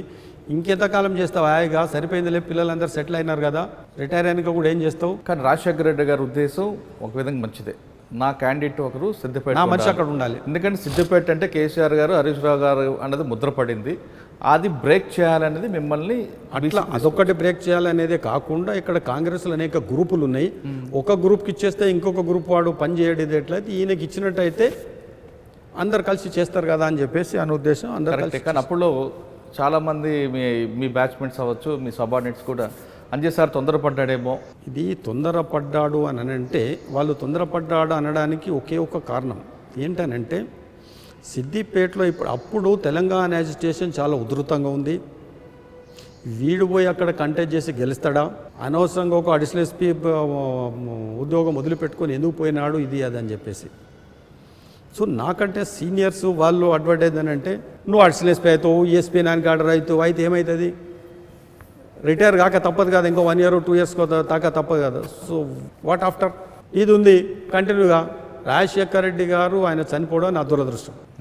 ఆయన బతికుంటే నేను కంటిన్యూ అయ్యామని పాలిటిక్స్లో. సో అందుకొరకు పెద్ద మనిషి పిలిచిండు, ఒకటేమన్నాడు, నేనున్నా నువ్వు పో అన్నాడు, అంతేగా. సో పక్కకున్నవాడు నీలాంటివాడు ఆయన మాట అన్నాడంటే నీ అదృష్టం నువ్వు పో అన్నారు. కాబట్టి నేను తొందరపడ్డాను అని అనుకోలేదు. తర్వాత సరే, ఓడిపోయినప్పుడు ఏమనిపించింది? ఓడిపోయిన తర్వాత పోయి కలిశాను. చాలా బాగా పనిచేసావు, నువ్వు హైదరాబాద్ రాకు, సిద్దిపేటలోనే ఉండు, I will take care you అన్నాడు, అంతేగా. కానీ ఆ ఎలక్షన్ వల్ల బైరి అంజయ్య గారికి ఆర్థికంగా నష్టాలు కష్టాలు ఎదురయ్యేది. నష్టాలు, కష్టాలు, అవమానాలు. అనారోగ్యము, అవమానాలు ఇవన్నీ జరుగుతాయి. అయితే రాజకీయం అంటేనే దూషణ భూషణాలు సమానంగా స్వీకరించేవాడే పోవాలి. అంతవరకు బాగానే ఉంటుందండి. మీ సంపాదన అంతా కూడా రాజకీయంగా పోయింది చేస్తూ మీ కుటుంబం, మీ భార్య, పిల్లలు అందరూ వాళ్ళకి మీరు ఏం సమాధానం చెప్తారు? ఏం సమాధానం లేదు.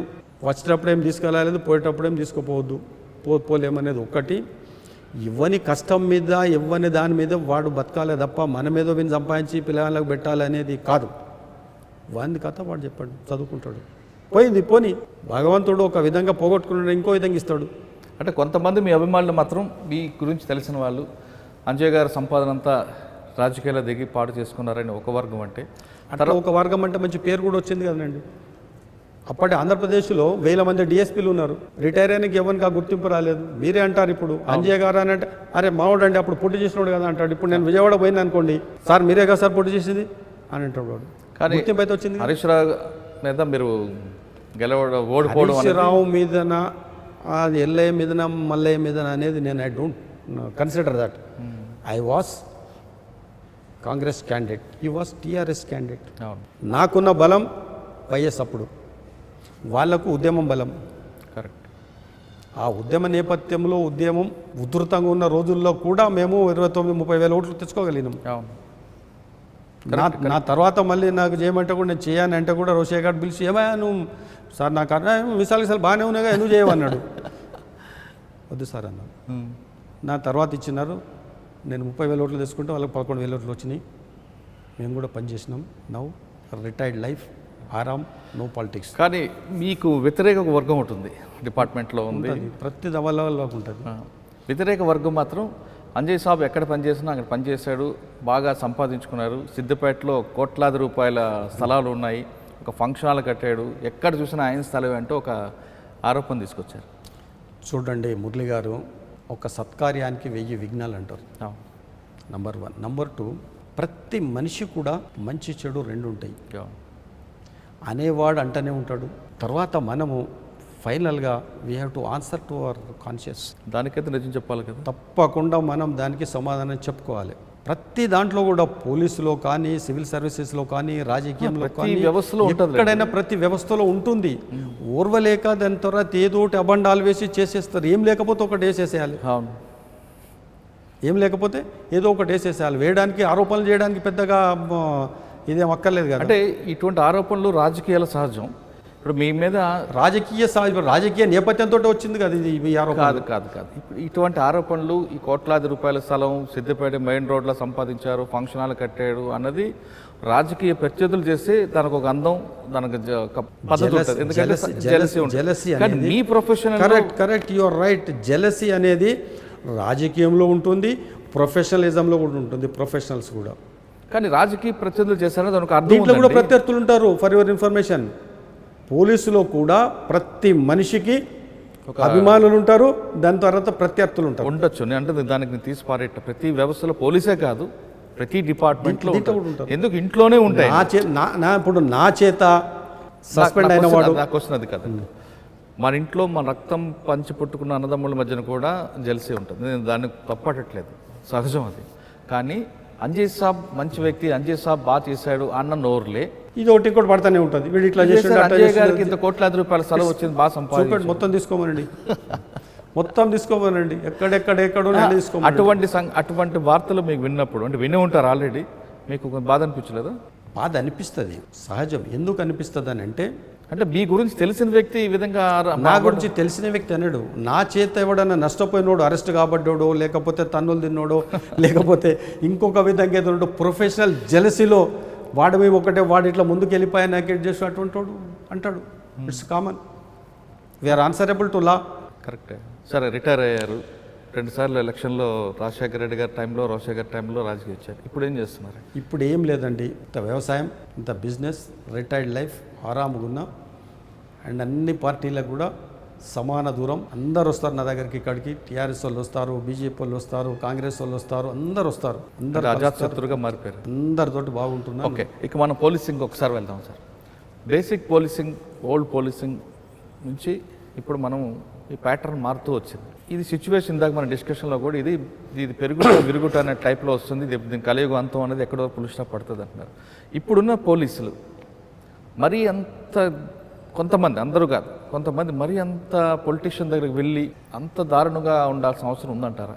ఉండకూడదు అట్లా. మేము పనిచేసే కాలంలో మా ఆఫీసర్స్ అందరు కూడా ఏ పోస్టింగ్కు ఏ ఆఫీసర్ తగినవాడో చూసి వాళ్ళు పోస్టింగ్ ఇచ్చేవాళ్ళు. కానీ ఇప్పుడు ఆ పరిస్థితి లేదు. అంటే మీ టైంలో ఏఎస్ఆర్ చూసి ఈయన క్యాపబుల్లా కాదా? అదే అంటున్నా కదా. ఒకటే మాటలు చెప్పానంటే మా ఆఫీసర్లు ఎట్లా అనంటే రాములు అనే ఒక ఆఫీసరు ఫలానా పోస్టింగ్కు తగినవాడా కాదా అనేది మా ఆఫీసర్లు నిర్ణయం చేసేవాళ్ళు. అవును.